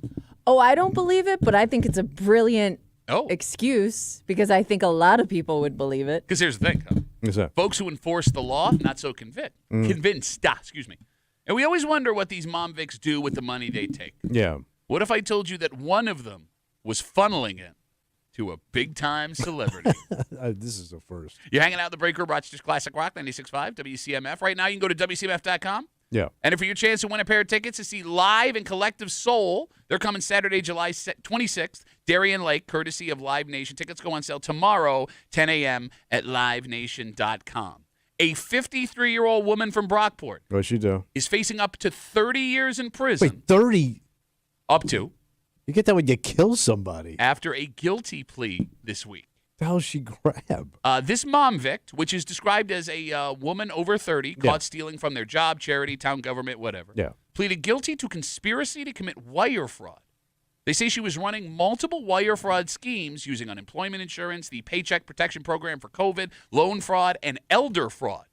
She's also facing charges. She was, facing charges for mail fraud and money laundering. God damn, lady. So here's what happened. Well, they always say, what, 6 streams of income? Yeah, you're right. In October of 2024, she was supposed to be sentenced in federal court, but it was delayed because she had no money to pay for restitution. Oh. So then she was brought back in December of 2024, but she claims she still had no money. And this is in the story in 10 NBC. Yeah.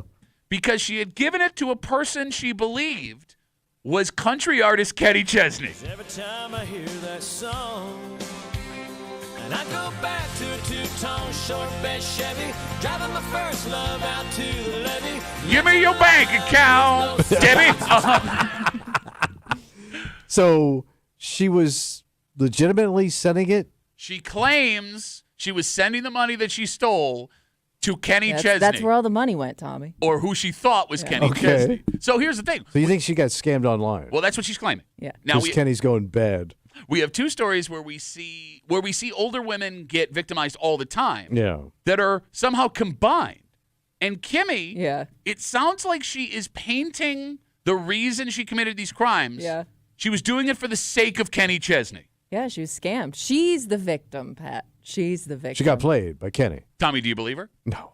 I mean, I could see her getting sucked into, I guess, scammed online. She's a lonely woman. She thinks Kenny Chesney loves her or some crap. Which we've seen happen. Yeah. And I mean, he's dreamy. You wouldn't turn that down. Do we know how much? Did you say the amount of money? I thought 20,000. So she, the restitution she has to pay back. She owes $20,000 to a financial institution, $25,000 to an elderly woman. Okay. So $55,000 restitution. I don't know what the grand total that she's accused of. But I could see her getting played and being, naive and ignorant. Kimmy, do you believe her? No, but there's really no way to prove it. Okay. Sure. Like she's created this excuse, whether or not it happened, where there's kind of this gray area where, because in those other stories we've talked about where people get scammed by who they think is a famous person, they don't know who did it. They don't know where the money went. There's no really trail of it other than they're back and forth between this mystery person. So I could see how you could make that excuse and it would be hard to disprove. So it turns out the federal attorney's office does not believe her. Yeah, they ain't messing at 30 years in the slam. But there's a reason. What? They say in the story on 10 NBC that the 53-year-old woman accused of these crimes, claiming that she stole this money for the sake of Kenny Chesney, has used this excuse before. Oh well, yeah. Twice now you're before. in trouble. This is the third time she's claiming that she got ripped off by someone she thought she was Kenny Chesney. And there's only so many times you can claim I got ripped off by Kenny So Chesney. she's even used the same artist every time too. Yeah, you'd mix it up a little What bit, it sounds- right? Well, no, she's a diehard Kenny Chesney fan. Yeah. Garth ain't for her, man. All right, so if this woman actually thought she was interacting with Kenny Chesney, and that's why she was ripping all these other people off, does that make her a victim? Well, not really. 252 WCMF 252-9263. Do you at least have more sympathy for her? Maybe a little bit, yeah. If it was true? Yeah, I mean, if it was true, yeah, I feel bad for her. But in doing that to pay Kenny Chesney, the Kenny Chesney bounty he demanded from this 53-year-old woman, if that happened, she made victims of a whole bunch of other people. I get, but, desperate people don't see it that way. I had a very vulnerable, lonely sister, and she was in her 50s. I could see her doing this. She's also the perfect age for that, too. Oh, yeah. Yeah. I mean, it's very difficult for a woman of that age to have any kind of relationship moving forward if they don't have anybody in their life now. Okay, fair enough. So life ain't kind to these women. Kimmy, if she was actually stealing this money for the sake of Kenny Chesney, does that make her a victim? Like if she actually believed it. No, if this is actually, if what she's saying is true. I mean, I guess it kind of does, right? Like if she really did all this out of desperation because she thought that she had this relationship that didn't exist, I would call that person a victim. Okay. But let's just stop for a second here, because I get it's easy to look at this and go, "Oh." Yeah.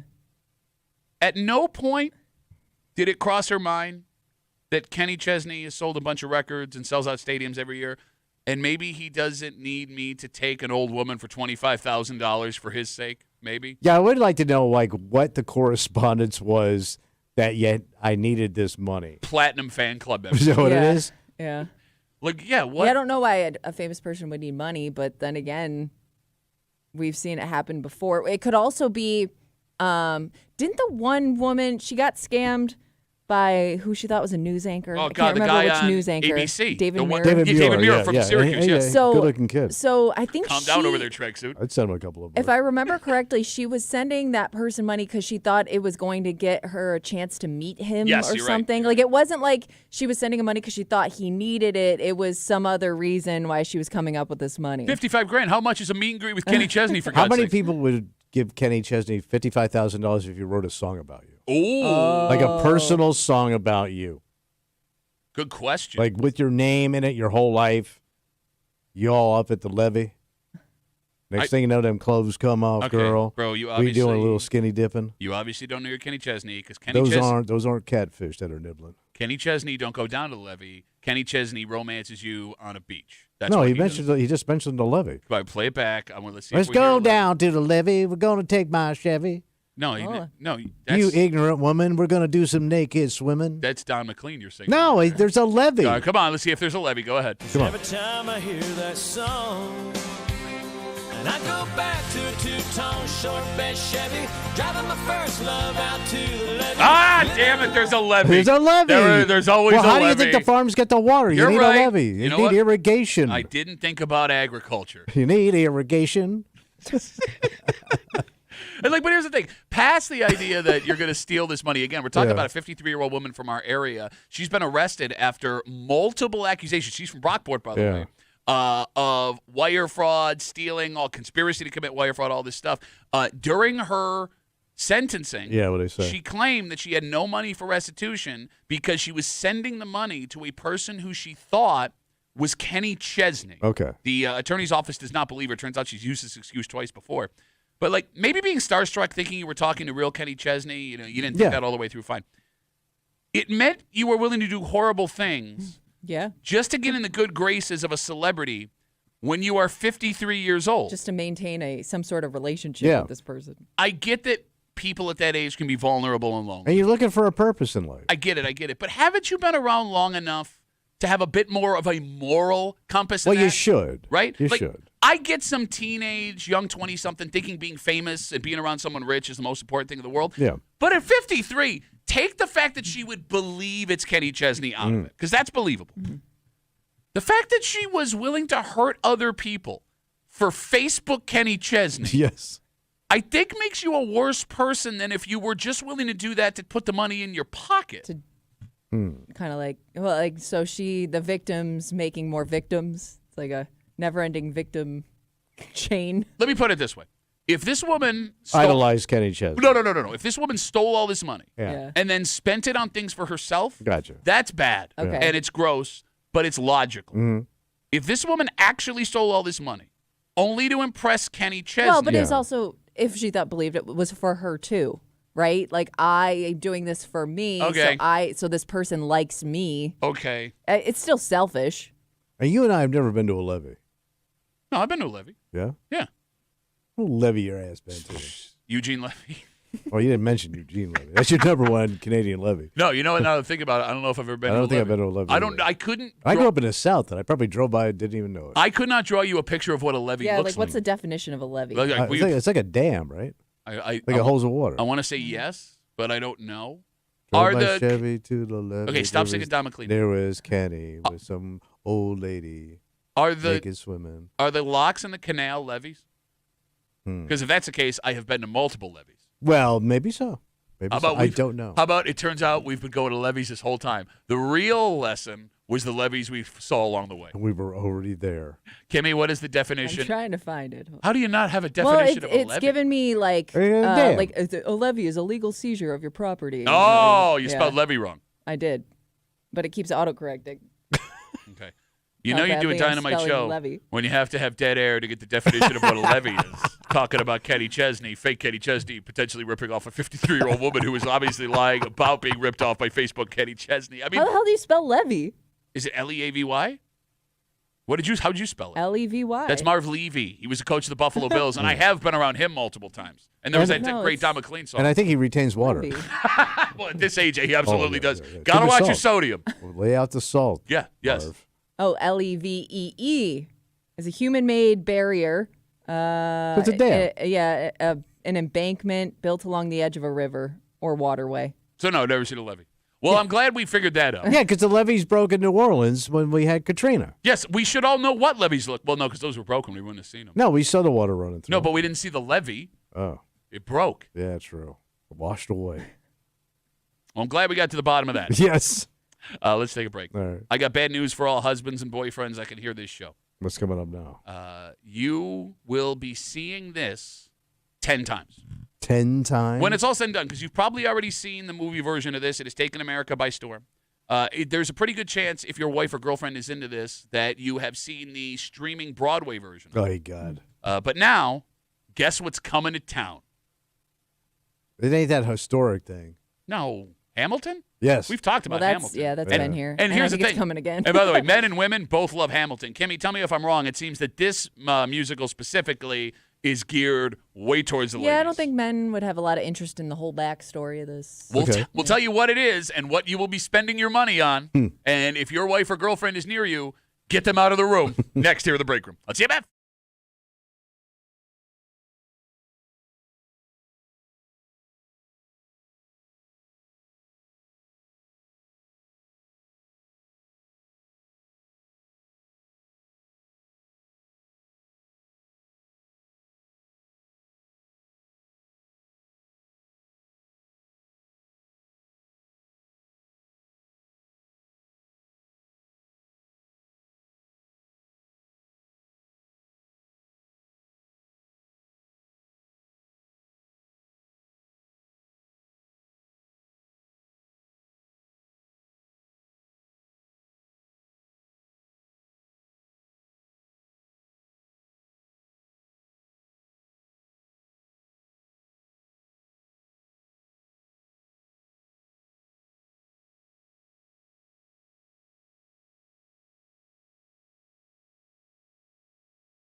Bad news, boyfriends and husbands. What happened? This is not aimed at us, and that's okay. Yeah, but you mentioned us.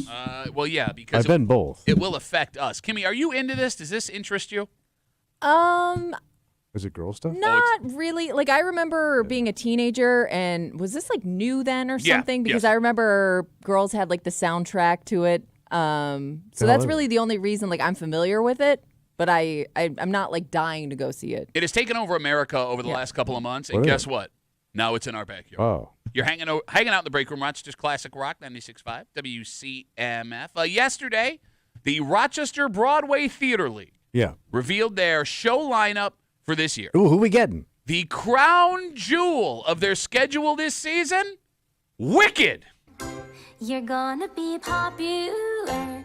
I'll teach you the proper poise when you talk to boys. The ways to flirt and flounce. I'll show you what shoes to wear. Are you familiar with Wicked? No, this is horrible. Okay, so Wicked. Is it? What's it based on? It's the Wizard of Oz. But what's the theme? Told from the story of the Wicked Witch. Oh. I believe, right? Did I get that right? Well, it's like pre-Wizard of Oz. Yes. So it's how she it's became like the the prequel Wicked Witch? to yes, exactly. Yeah. Okay. You got it. The backstory. So if you live under a rock, much like Tommy in his tracksuit today, it's huge right now. But that's what it sounds like? That's one of the songs. One of the songs. It sounds Well, like... of course, it sounds like a musical. No, it sounds like something on Helium. Well, that's Christian Chenoweth. No, that's Ariana Grande. Okay, I'm sorry. That's Who I from the love. movie. That's her voice? Calm down. Well, she's singing like she's supposed to in a musical, like the character. This is why I hate musicals. Okay, so they came out with a Wicked movie a couple of months ago. Okay. Yeah. It has been like the most popular movie in America for the last couple of months. It made the stage musical even more popular. All right. Songs from the musical are now getting radio airplay. So they're hits. Yeah, on top 40 stations. And your wife and your kids are going to want to see Wicked live when it comes to Rochester. And it's a girl show. I would argue yes. Did that sound like something, guys? Put it this way: like, were you into the Wizard of Oz, like the original? Well, as a little kid, I was, but as a little kid. Well, yeah, only because he identified with those flying monkeys. You look like a flying monkey. You know what, you would have won with the midgets, but okay. That might actually be. It's all about curveballs, baby. Comedy's about surprise, Tommy. Cha! That might actually be why I never got into Wicked, because the Wizard of Oz movie used to terrify me as a child. Really? I used to be afraid of it. Like, the Wicked Witch scared me. Everything about it. It's a pretty scared sad me. story. The yeah, kid's lost. It really creeped me out as a kid, so I never was interested in the original movie. The So I house never gets got sucked into up. Wicked itself. So you would ask if this is a girl thing. Yeah. If you can give me that audio Yeah, one let me more hear it time. again Yeah, one more does this time. sound like a show that you would be into as a husband or a boyfriend? You're gonna be popular. I'll teach you the proper poise when you talk to boys. The ways to flirt. Bro, it's a phenomenon. Folks love this thing. It sounds torturous, but okay. So here's the problem. Yeah. Not only are you going to see this show when it comes to Rochester, when your wife or girlfriend or kids want to go, you're going to see it multiple times over the next couple of months because you may have already seen the movie. The Broadway version of this is streaming. That blew up again after the movie got big. People rediscovered it. Yes, exactly. Is this one of them shows, too, like if you take your wife or your daughter, they're going to start singing it around the house? Oh, you yeah. betcha. Yeah. Oh, that would be the worst part. That's is- any musical, though. Any familiar No, musical. this one I think is bad, the worst. But of if the it's worst. if I had to listen to that around the house, coming out of the people I love, I would want to leave. So I have a personal vendetta against. There's also the fact that the movie that just came out is only half of it. Yeah, there's a second. So there Wicked will movie, be yeah. a second there is. release and big theater push to go see the second half of So the there'll be movie. a second play too coming. No, the No, play the they play's split the the whole play thing. Yeah, into yeah, play's full. Okay. Okay. Yeah, you get the whole story with the play. All right. Yeah, they split the movie, the play. Never mind. All right. So again, 252 WCMF, the RBTL announces their Broadway lineup for this season. They are bringing Wicked, which is like the biggest thing on the planet right now for the wives and the girlfriends and the kids. I have a personal vendetta against this What happened? musical. All right, so I dated a girl. I lived with her. I was like 19 at the time. Yeah. I'm on the road doing comedy, busting my ass, doing everything I can, trying to make it in the world. Yeah, I hear you, buddy. So there is a song in Wicked. I think it's called Dancing Through Life. Okay. And the song is all about like somebody just being a blob of crap and letting everyone else do stuff for them. And eventually, like, you're not reaching your potential. All right. And thinking it was funny, Yeah, what'd you do? this girl who I'm dating and living with would sing. Hey, blob of light. Yes, would sing this song at me and play this song for me. Be like, it's you. You're dancing through life, floating through life like a piece of crap. And it would infuriate me. It would infuriate me to the point where I will not. I told my family. So she's calling you a loser. Yes, we're not going to this musical. I'm not watching the movie. Just based on that chick. I hate this musical only because who does that? Cruel chick. To a person, you monster. Yeah. You monster. Yeah, it's pretty bad. Is this the same one you stole money from? No, different one. Okay. What do you what? What? Didn't have the best track record. Okay. BB. At the time. And by the way, I didn't steal. I borrowed and didn't pay back. There's a difference. Yeah, there is. I didn't put on a ski mask. I guess you would call that more embezzling. Yeah. No, but the point I'm making is, and tell How me, dare you call me a piece of crap? No, piece of crap. Fine, floating through life. Look, I know people don't understand the comedy road. It's hard. It's very hard. It's hard. I was trying. I wasn't like sleeping until 11, like not reading the one. Man, this cut you deep. I hate You should it. also seen his act. It's not very good. You stand up and sing, but you really suck. Get a job at Marshall's. No, she was the one that made me get the job at Wegmans. I was on the road full time doing comedy, and she's like, "If we're gonna make," I thought I was a kid, stupid. We're gonna get married. Yeah, you and were a have top kids. scooper, though. Guy down the hall loved you. She made me go get a job at Wegmans. Wasn't the worst advice. Well, no, because I had to quit because I got an agent, and that was a whole big. That's what broke us up. That was a big scandal. Because I'm like, no, I'm going back on the road. Get out of my house. Get out of my apartment. God, maybe so mad. Okay, there is good news with this story. What, a short run? Well, no.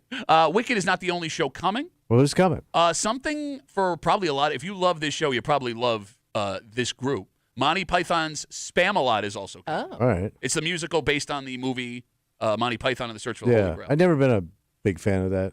I'm not a big fan of British humor. You don't like Monty Python? I don't. And you're wearing that tracksuit? But it's just, Shut up. it's too goofy. You're going to make me so mad. You just It's the did. Ministry of Funny Walks, get it? He walks funny, and we laugh at him as he walks. He takes giant steps in large shoes. You didn't like Holy Grail. No, I didn't like it. But can you I never liked- appreciate it? No. He I'm thinks not, he's- I don't like British humor. Yeah, no, he was on the road for 8 months. He thinks he's better than Monty Python. I understand No, he they're thinks, good. he thinks he's above it. Oh, I'm not silly, man. Says guy who wore tracksuit with giant white pocket today. My dad loved Benny Hill, and he watched it all the time. Okay. And Benny Hill was out and about the dumbest thing I've ever seen until something else showed up that my second ex loved. What? Mr. Frickin' Bean. Yeah, I never got Mr. Bean. Okay, that was the same crap. He was No, just it's some not the doofus. same. It's not It's the all same. this physical, visual, dumb humor. No. By the way, they also have a Clue musical. The game? Yeah. Are they out of ideas? Well, probably it was Well, your there's a generation who movie. made Clue a Wasn't movie. there? Yeah. Tim Curry. By the way, I I love don't that see movie. why you couldn't make it a musical. You can make anything a musical. Yeah, but that's what That was one of those movies that did so poorly. They ran it constantly on HBO when I Oh. was a kid, so I could do the whole movie for you. And by the way, Hamilton is coming back. of course. Yeah. But another one I don't get. Singing through history. Well, at least that one, you're gonna leave and nobody's gonna sing along to it because it'd be difficult to know all the words. Yeah, a lot of words in that one. Lot of words. A wordy one. Yeah. A wordy Yeah. musical. All right, so hopefully your wife and girlfriend did not hear us describing Wicked coming, and you can avoid this whole potential bomb. Let's take a break. We're talking about the past here. Yeah. And, there was the pain, there were the lessons you learned. Sure. And then there were the good times. Yeah. And with those good times, there were the good buddies who you knew you could rely on. Yeah. And you knew they were always going to be a good time when they showed up, right? So, of course, as time goes on and we lose touch with those people, when we get to see them again, we get excited. Yeah. It's going to be just like the way it used to be, right? Well, I mean, obviously some things have changed, but the core of that person will be there. Oh, is You that know what I mean? is that true? Yeah. Yeah. Yeah. No, No, maybe. You're not learning things? Yeah. You're not learning things this way? Maybe not so much. Yeah, we'll get into it. And we'll do it next here in the break room on CMF.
remember when you were a kid? Yeah. Like late in high school? Sure. And you had like a close group of friends, Mm. and you decided, listen, guys, no matter what happens, we're going to be friends forever. Yeah. We're going to be best buddies. And you like threw your like Keystone lights up Yeah. here.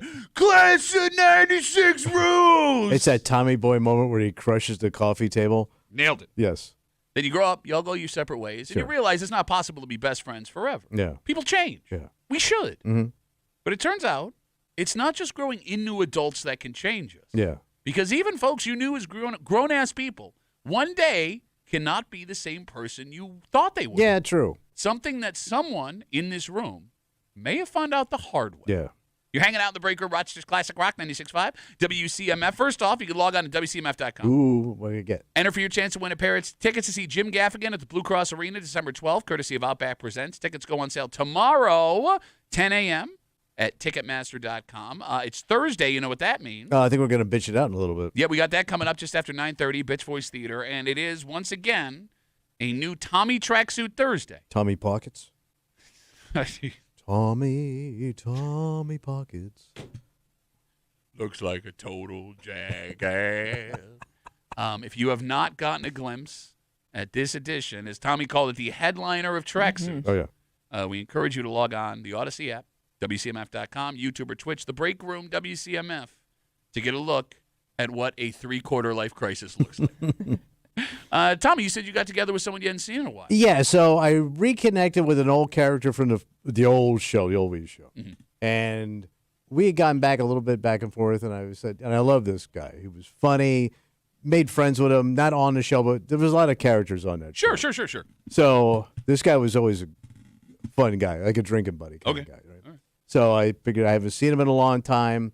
He's in town again, moved back. I said, let's reconnect. Gotcha. So we go to the bar that you say ain't a sports bar because it has art on it. If there's art on the walls, it's not a sports bar. So we go to the pub right off the avenue. Yeah. And we meet up. I had not seen this dude minimum 20 years, right? Okay. So I'm excited, right? I tell my wife this is going to be fun, so I'm going to go meet this guy, go down there. And there he is. He's already there. He's sitting at the high top, so I go, cool. So as I'm walking over, he's got a book on the table. At the bar. That he brought in. Like he was reading while he waited? I don't know. Well, Kimmy, there is art on the walls. Yeah, but the place is popping. You know, it's Yeah. not like you're bored in this place. You've got a million Popping TVs. in here. It's Loud. popping. And he's also got something else. As I'm walking up to the table, I go, it's registering, but it ain't registering. He's got a glass of water, like a big, and they give you a big-ass glasses of water at a bar, right? Yeah. So I figured maybe he's, all right, so he's probably sipping water, waiting for him to come in. Sure. I sit down, man. I said, we start to reconnect, and I go, I'm going to get a double Jameson, on the rocks. Sure. I go, what are you getting? He goes, no, I'm good. I mean, good. What are you drinking? He goes, water. And I go, oh. And I kind of said, I thought we were meeting for drinks. He goes, no. He goes, I haven't had anything in a while. Oh. I didn't know this. Okay. I thought I was meeting to have a cocktail and a few laughs. Yeah. He ain't drinking. Is that for like a bad reason or he just wanted to get healthy? I don't know yet. Okay. But there's also a book on the table. What's a book? It's one of them like self-motivation books. Okay. Not a Bible, but like kind of like a Bible. I get what you're saying. It's it's like a Bible with no religion. Like yeah. You know what I'm saying? Yeah. How to be a better person. This is how you're supposed to live. Gotcha. And I'm like, man, and it's all hit me right away. I go, man, this dude. Trying to turn his life around or be a better person. He said something early on that it hit me like a ton of bricks, but I go, oh, God, I'm stuck here for an hour. What? He goes, I'm on a journey. Okay. No, he said journey, man.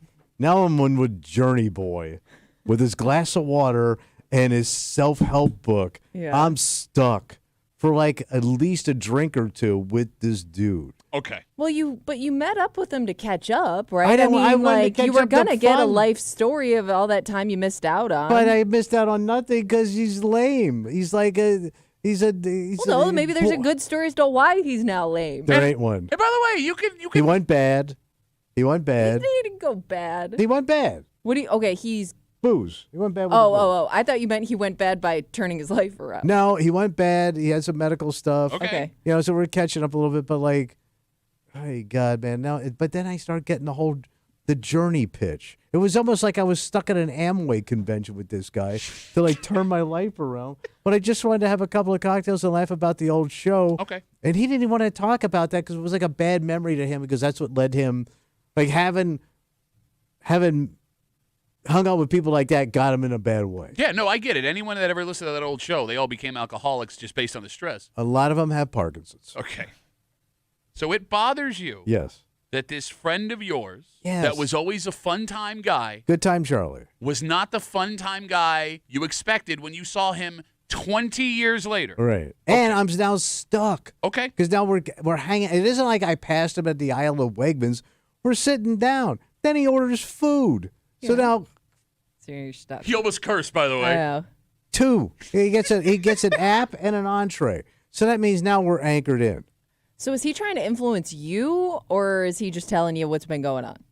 A little of both. Okay. It was like a Chinese menu, column A, column B. But he was kind of giving me a sales pitch on this new way of doing Was things. he really, or were you just feeling guilty in the moment for drinking in Second front one. of him? No, he doesn't feel guilty. He feels attacked. Yes, I did. Thank you. Yes, wouldn't you? No, because I don't think he was attacking you. I think when you hear other people doing good Yeah. things for themselves, you look at them and be like, oh, you think better than me? Don't push your lifestyle on me. Why is the book on the table, bro? Because he was waiting for you to show No, up. that's a sales pitch. Okay. You know, like when they interview famous people that wrote books, and when they're sitting in their library, they always have one of their books behind them. All right. America, the way it used to be on Fox Tonight. You know what I mean? It was like that, man. The phone number is 252-WCMF. And he knows what I'm talking about because I told him. I go. I'm talking about. Okay. All right, well, I mean, look. So then he said something insulting to me when I said that because I knew you would. Yeah. Because I'm surprised you even asked my permission. What does that mean? But ask my permission. Yeah. I'm such a dirtball. I would just railroad the guy behind his back. You have done that multiple times Why is that on this surprising? show. Nobody. You did it the other day. You had to give Kimmy the wave-off hand when you told the story. Oh, yeah. All right. Right. The phone number is 252-WCMF, 252-9263. And I just want to be clear we're on the same page. Journey boy. Does it bother you more that you felt attacked by him, or does it bother you more that he's not the fun-time guy you assumed he still was? That, and the third one was I'm stuck. I just blew a night. Okay. That I didn't want to. I would have loved to. I didn't want to hang out with this guy if this was what I was getting. I thought I was going to get a couple of old laughs. Sure. Got none of that, man. So it ruined my night. I just wasted. We were there for an hour and a half, man. Can I ask a potential? Slow eating. Slowest goddamn eater, man. Well, yeah, it's healthier for you. Yeah, thank you.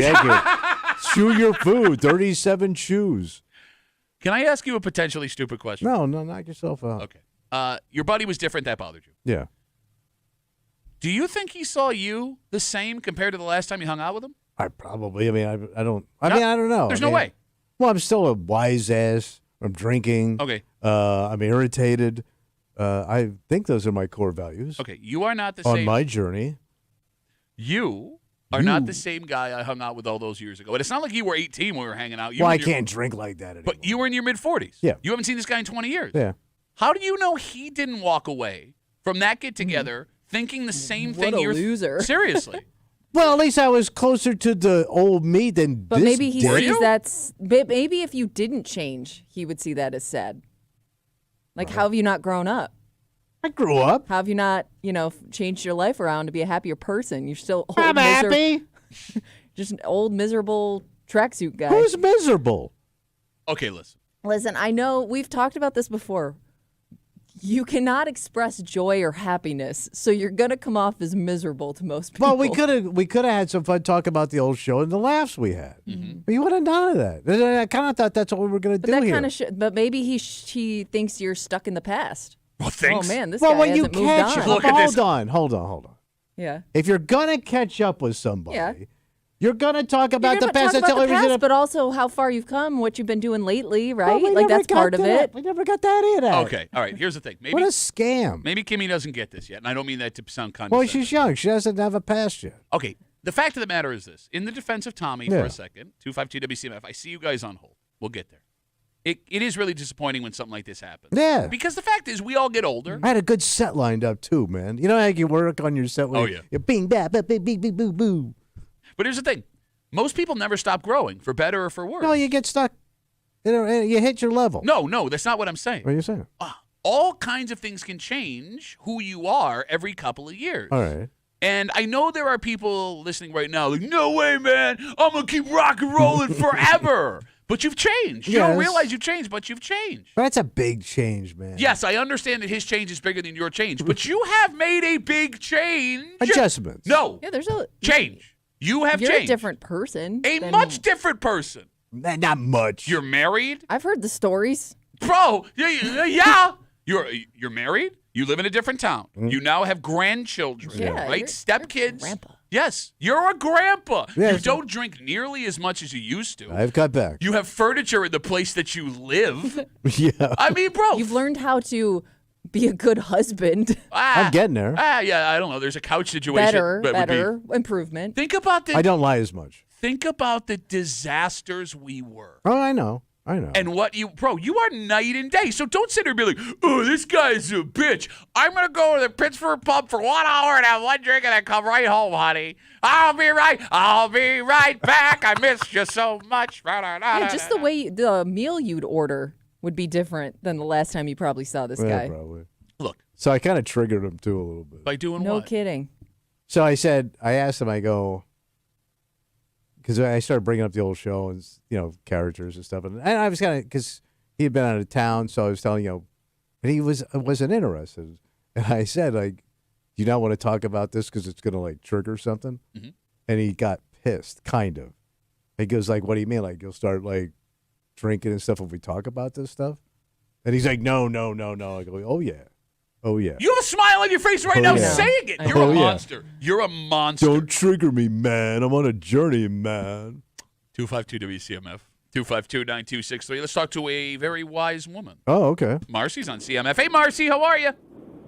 Hello, darlings. How are you? Good. What do you got for All us? right. This is what I think. First of all, if this guy walks into a pretty busy bar with a book, I mean, why didn't he come with his knitting or a jigsaw puzzle? Okay, I'm going to be honest with you. I did not see Marcy being on Tommy's I side didn't here. either. I am Didn't see it. That's stunned. how cool she is.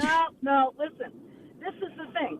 He's on this journey, and he needs to tell the world about his change, which is awesome. Great. You're sober. You're doing whatever you're doing. But what's he trying to do? Elicit something from Tommy, like, well, Tommy's supposed to feel bad about his life or bad about who he is? Baloney.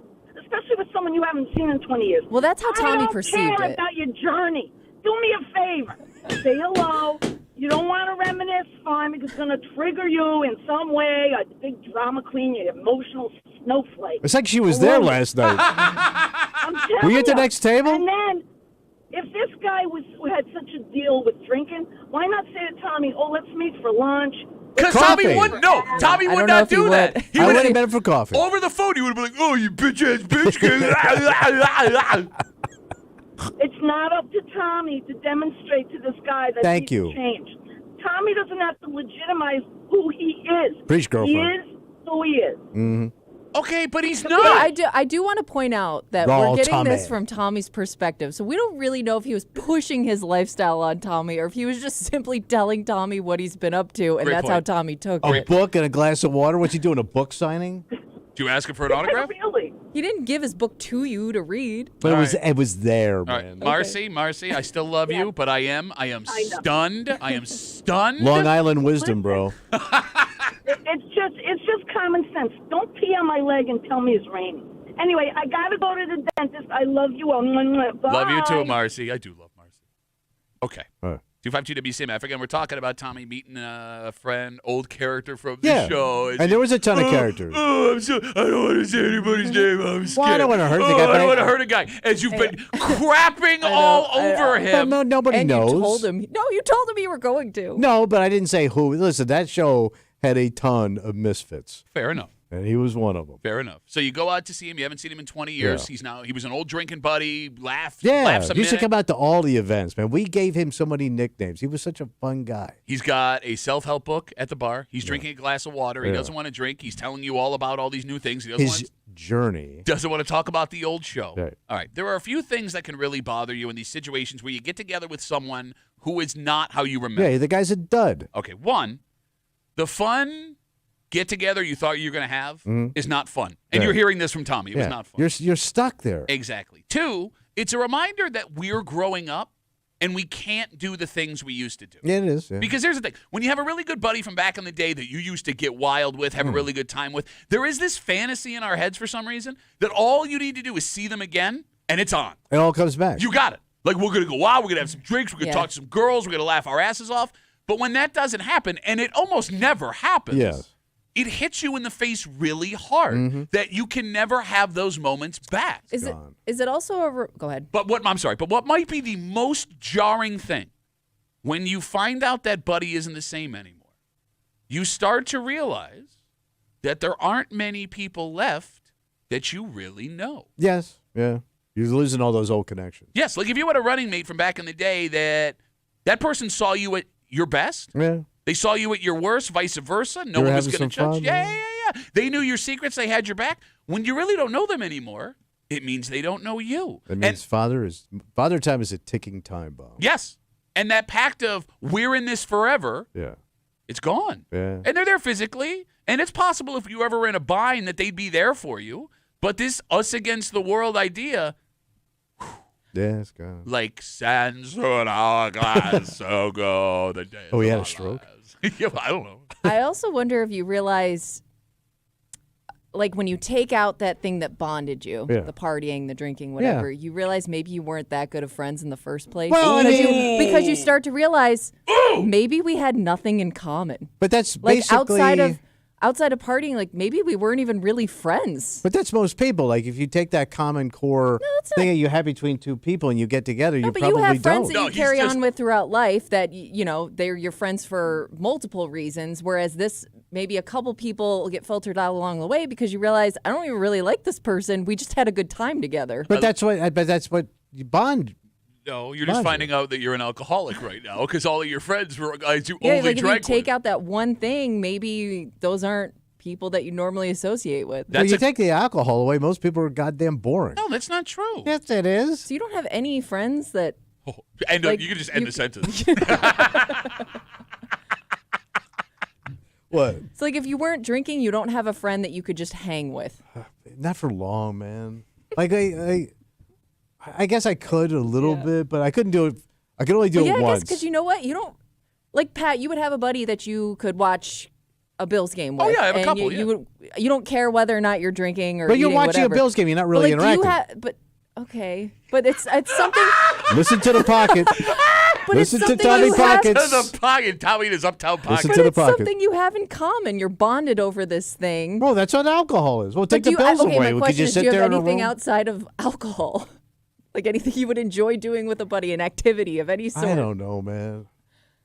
I mean, that's a really great. That was a deep, Ooh, so deep. wise take. She's right, man. Right, man. No, she's. I mean, I heard for you that you don't have that friend. Hurt for me. I heard for you. Oh, Tommy has no friends and a stupid tracksuit on. But here's what the best part about this is, right? Like, you're crapping all over this buddy. You haven't seen him in 20 years. You're excited to go out and have a good time. Yeah. He's changed his life. He's sober. He's on a journey, as he put it. A dick thing to say. But, Kimmy, here's the ass kicker. Mm-hmm. If he showed up and he was the same dude he was from 25 years What ago, I was hoping for. right? Like, drunk, wild, loud. Yeah. You'd hate him. You would hate him. You would hate him. But I would have had better stories when I came. No, in. you wouldn't have. You would have come in here and been like, you're not going to believe Couldn't what get out this of there did. fast enough. Like, it sounds cool. The idea that, like, that guy is the same guy. But when you are with that guy or gal, like we just said, whether you realize it or not, you have changed too. And all of a sudden, it's 2 a.m, and you're 37 years old, and you're standing outside of a bar because his buddy, that's always been the same guy, picked a fight with the entire defensive line of the St. John Fisher football team. Maybe you go, hey, him changing a little bit would have been a good thing. I don't know, man. Change is a survival mechanism. I understand. It keeps us from dying. It preserves our relationships. Your wife would not have gone near you if you were the Tommy that I met 25 years ago. She shouldn't go near you now. Right? Both our wives. Yeah. If we were the guys that we were when we were hanging out back in the day, Yeah. our wives would be mother effing us to each other before they divorced us. But all right, okay. But Timing to do is this everything. complete 180 and not even want to delve into the past, it makes you a bigger dick than Well, are me. you also taking it a little? I'm better than that guy. Are you offended by it because you're part of that past that he wants to forget? Basically, he said like it was a horrible past. For him, it was. I didn't know that. Well, but now you do. I don't want to know it. Lie to me. Can you lie to me for 30 minutes? Well, you slow eat your goddamn frittata or whatever the hell it is. Well, you got an omelet for dinner, huh? What do is you he, call it then? 7? What is it? Quesadilla. You also want to remember your past like everybody was having a good time, and maybe he wasn't having a good time. But he hung out with us. He well, came to no, all but the a lot events. of people do, thinking like this is what they think they want, and then they realize It was a that pretty was cool not show. good for me. No, look, Everybody listen. I had the exact same thing that you're describing actually happened with a buddy of mine, and it happened early on. Yeah. Like I had this group of like 7 buddies, just got after it. We were always together all the Yeah, time. the And fabulous fatties. one of my buddies met a girl, and she was like, and I actually knew this girl. We were friends in a different group. Yeah. Quiet, kind, smart, Yeah. nice. He meets her, like a month and a half after they're like seriously dating. Yeah. He reaches out to all of us via text message, sent us all the same text message saying, "Look, I'm not going to be hanging out with you guys anymore." So she broke it up. Yeah. She broke you guys up. Which is weird because she kind of hung out with us too, but we were like busting his balls, and he goes, "No, I'll be honest, I never really had a good time. You guys all made fun of me, and I didn't like it." You're remembering it a certain way, and maybe it wasn't a good time for everybody involved. But like I got that at like 21. Yeah. Right? From Yeah. a guy that I've known since I was like 16. I was furious. But now, I mean, I get it now. Yeah. It's All right, weird all that at your age you don't get it. I kind of get it. But, like, you didn't enjoy any of it? Well, but he maybe wanted to look cool to you. Was he somebody that just wanted to fit in? I mean, he was like, Why would you not want to fit in with a guy dressed like that? yeah, why not? Get to hang out with Tommy Pockets. It does blow my mind. What? Right? Like back in the day, I want Tommy to think I'm cool with his giant ass collars and his empty house and his freeloading drinking. Yeah, I will say we think your fashion now is wild, but I've seen pictures of back in the day, and that was also wild in its own way. That had a Euro trash kind of vibe to it. All of A your lot of patterns. All of your collars look like you were a dog that just had ear surgery. Some of them had speakers. All right, look, man. What? I think you can take solace in the fact. I know you're upset. I even reached out to a couple old people from the show. You're talking crap on him behind his back. You're the Oh, worst. yeah. You're proving his point. Joe T said, yeah, I always knew that guy was a dick. So I got confirmation. I got a T confirmation that guy's a dick. And then he even mentioned that to me. He goes, yeah, man, maybe he should pay me back for those free tattoos I gave him. Way to not narrow it down. Tattoos on that show, that's everybody. Not you. I'm the only one that had virgin skin. Let's take a break. It's Thursday. Yeah, what's going on? You know what that means. Well, I think we started already. Yeah, you're being a bitch-ass bitch. Bitch Voice Theater coming at you. It's also a Tommy Tracksuit Thursday. If you've not gotten your glimpse, are you going to show people the back end again? Yeah. Tommy will show you what makes this over-the-top Tracksuit Thursday. So log on to the Odyssey app, WCMF, YouTube or Twitch, the Break Room WCMF on YouTube or Twitch. And the Red Wings are back. Oh, when's opening day's coming up, right? Opening day's coming up. They have their kickoff party tomorrow night. Yeah. And with that, there are 3 foods that are going to be brand new to the ballpark this year. What jackassing is he doing Here's now? the thing. It's not all that crazy, but there is one of these things that, although sounds delicious. These are all new. To the ballpark. Although it sounds delicious, Kimmy, it is just too messy for a ball game. Did you see him? Yeah, I don't know which one you're talking about. I'm going to tell you what it is. Next, here on CMF.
I'm not saying it's not delicious. Yeah. I'm saying when it comes to environment, this may not be a good idea. Okay. You're hanging out in the break room, Rochester's Classic Rock 96.5, WCMF. We'll get to that in just a second. It is Thursday. Yeah. So we got Bitch Voice Theater coming, but it's another Tommy Tracksuit Thursday. Yeah. This tracksuit, Tommy, called the Headliner. If you have not seen it, we encourage you to log on the Odyssey app, WCMF.com, YouTube or Twitch, the break room, WCMF on YouTube and Twitch. And if you are tuning in now, you're about to get a treat. Yeah. Kimmy, for those who aren't watching, can you describe the tracksuit for us?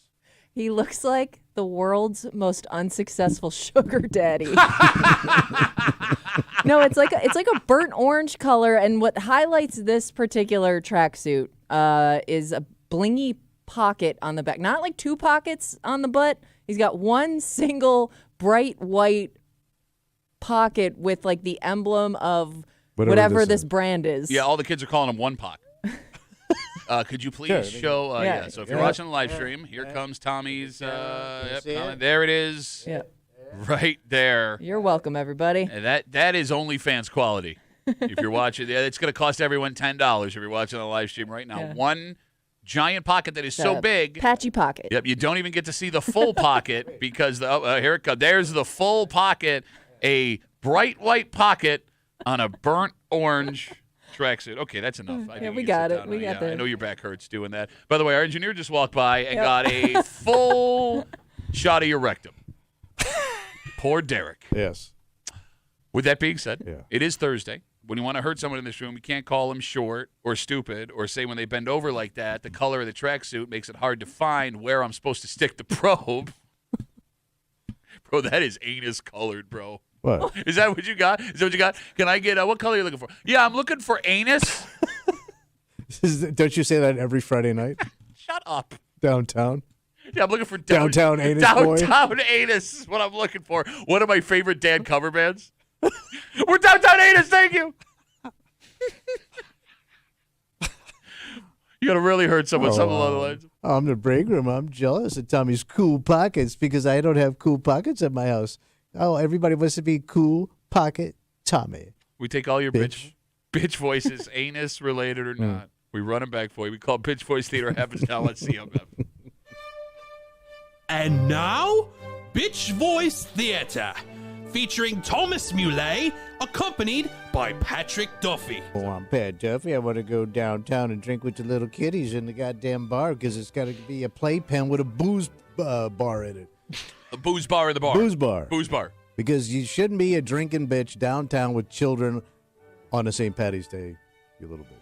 But you wouldn't do it, you bitch. Probably expired by now. There's Tommy, and I got coming some Kimmy, and I say I'm not as scared, but it turns out I am scared because I won't do it because I'm a scared ass bitch. Oh, I'm the break room. I'm all jealous of cool Tommy because he's got his tailored tracksuit on today. He's getting all kind of wild compliments upstairs because I'm just a tracksuit wearing little bitch. Wash yourself. Another thing is, I was at the Vatican in Italy a couple of years ago. Oh, I'm Italian and Catholic. Oh, I'm Pat Duffy. I'm Mr. Cool with my phone, man. Talk all you want next to me at the table. Even take it to the bathroom. I'll be peeing and talking on the phone because I'm a peeing and talking little phone holding little bitch. My wife. You puss ass coward ass. You gotta back her up. Yeah. I will. Right. So. But as soon as I have a chance to do something about it, I won't do it because I'm scared than Jackson ass little bitch.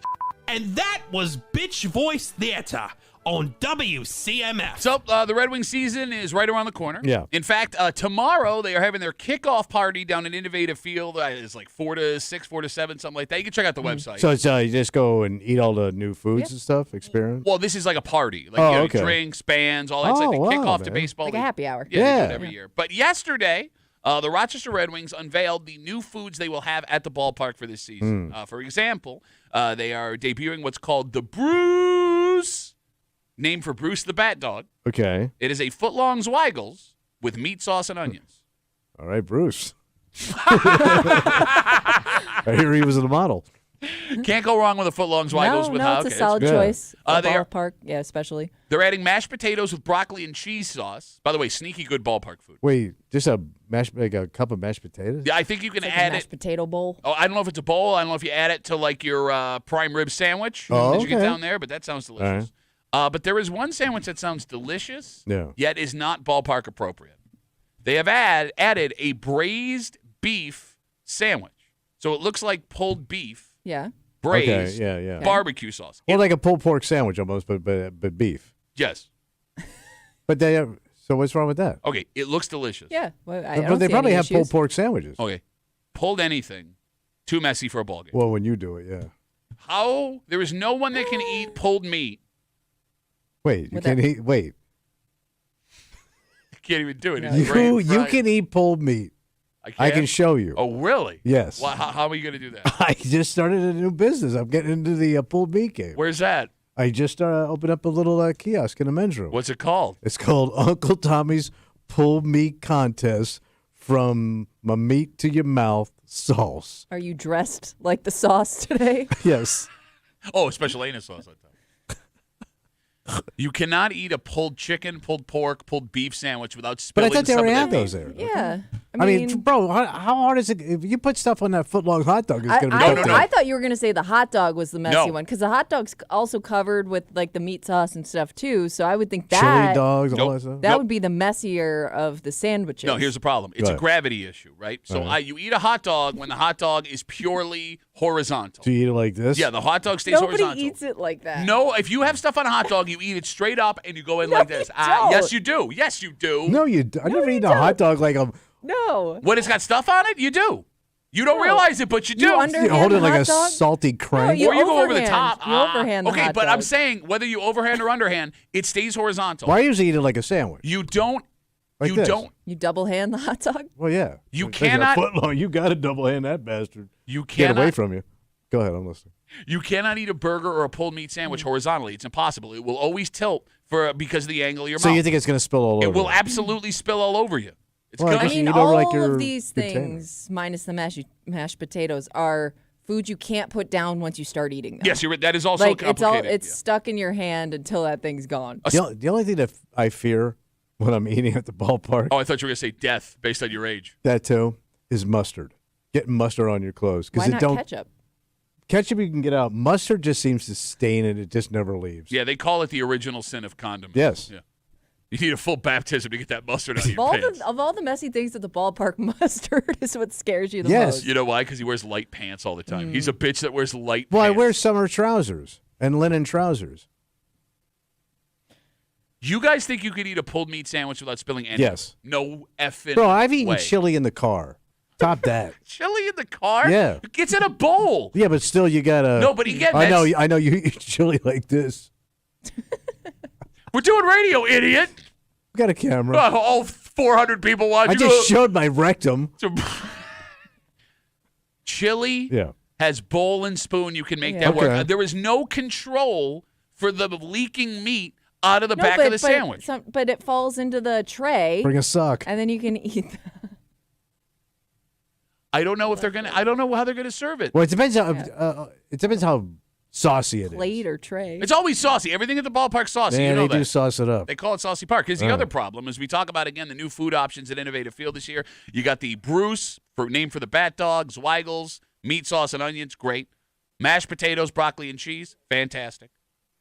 The braised beef sandwich Yeah. is the problem. You're also going to need a fork to finish off that sandwich. Yeah, but okay. They give you that little spork thing. No, but I got to go on my way to get the fork. So you're out. I don't need a fork with a hot dog. I don't need a fork with a hamburger. I need a fork with a braised beef, Man, pulled pork, braised pulled beef chicken. that sounds so good. Like those braised beef short ribs, they're so fatty and delicious. I'm not saying it's not delicious. Oh. I'm saying, how am I going to hold a beer and eat a braised pork Well, you got sandwich? your cup holder. Braised beef sandwich. Yeah. You don't It's know. just, it's just a long pitch for you to get Mace to bring these in. No, he's going to bring them in. We'll then try we'll it have- at some point. No, but you here's the don't thing. eat them. Here's the thing. He You take won't- like one little bite and then you go all bitch fat on everybody. I can't eat Okay, you don't eat it either. You though. won't eat it. And here's the thing. And the Well, worst part is you taint it for everybody else. So like we can't even give it to somebody because you stick your fingers in it. yeah, like you're like a Well, I'll pull, a 5-year-old. little- well, I'll pull some of the meat out and eat it. No, that's what I mean. You stick your hand in the sandwich, and then there's a sandwich with one little piece of meat taken out of it. I fingered the sandwich a little bit. My fingers are nice. There was only one person who would eat that sandwich, and they don't work here anymore. We come back, we wrap it up, we tell you what we're doing tomorrow next year in the break room. WCMF.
going to be Rubber Root. Adios, Thursday, Rubber Root. For a Thursday break room CMF that makes tomorrow a Friday. You know what that means? Yeah, buddy, we going to get all creep on. That's right. Creep Cap coming at you just after 7 o'clock. Also, speaking of creepy, I want to have a discussion that came up off the air earlier this week, but I think we need to talk about What it. happened? Men are not good at complimenting each other. No. Especially about this one specific thing. In fact, men do not compliment each other at all about this one specific thing. Oh. But I had a run-in with a local celebrity over the weekend. Ooh, look at you, celebrity. Last week. Well, look, he's actually been on the show with us before. A celebrity. Yes, love this dude. He's on the news. Good guy. Wow. And it turns out, not only is he a good guy, that dude is like one of the most jacked dudes I've ever seen in my life. Wow, and you have felt many jacked men. Like if there was a guy in this town that would be an expert on feeling up muscular men, it would have to be you. I mean, I guess in a way I did feel up this muscular man.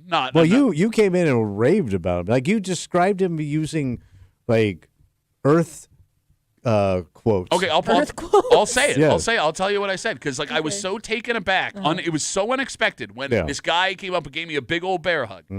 When I got my hands on his back, What did it feel like? it felt like he was carved out of granite. Yeah. Like it was Like a Michelangelo. I'm Not telling an ounce of body fat on that Kimmy, man. Oh. Kimmy, not only Zero. Kimmy, I'm telling you, like I was stunned.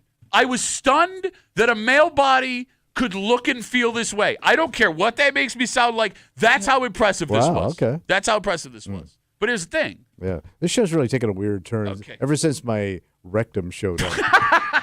Loose meat.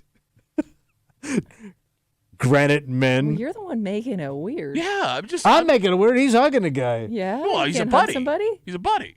I haven't seen him in a while. Gave him a hug. I see people. I don't For some touch reason, you them. keep bringing up your butt pocket. Which was his nickname in high school, by the way.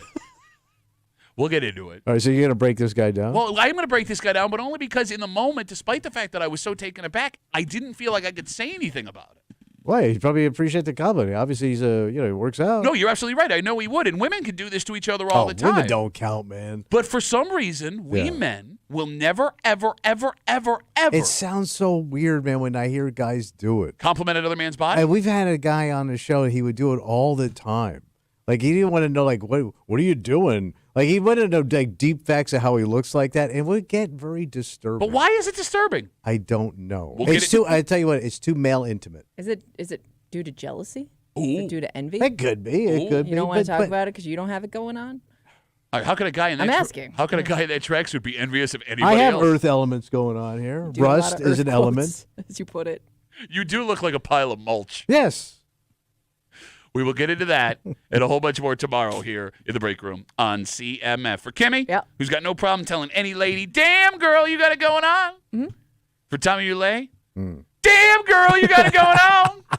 My name's Pat Tommy. We will see you tomorrow in the break room, 6 a.m. on 96.5 WCMF.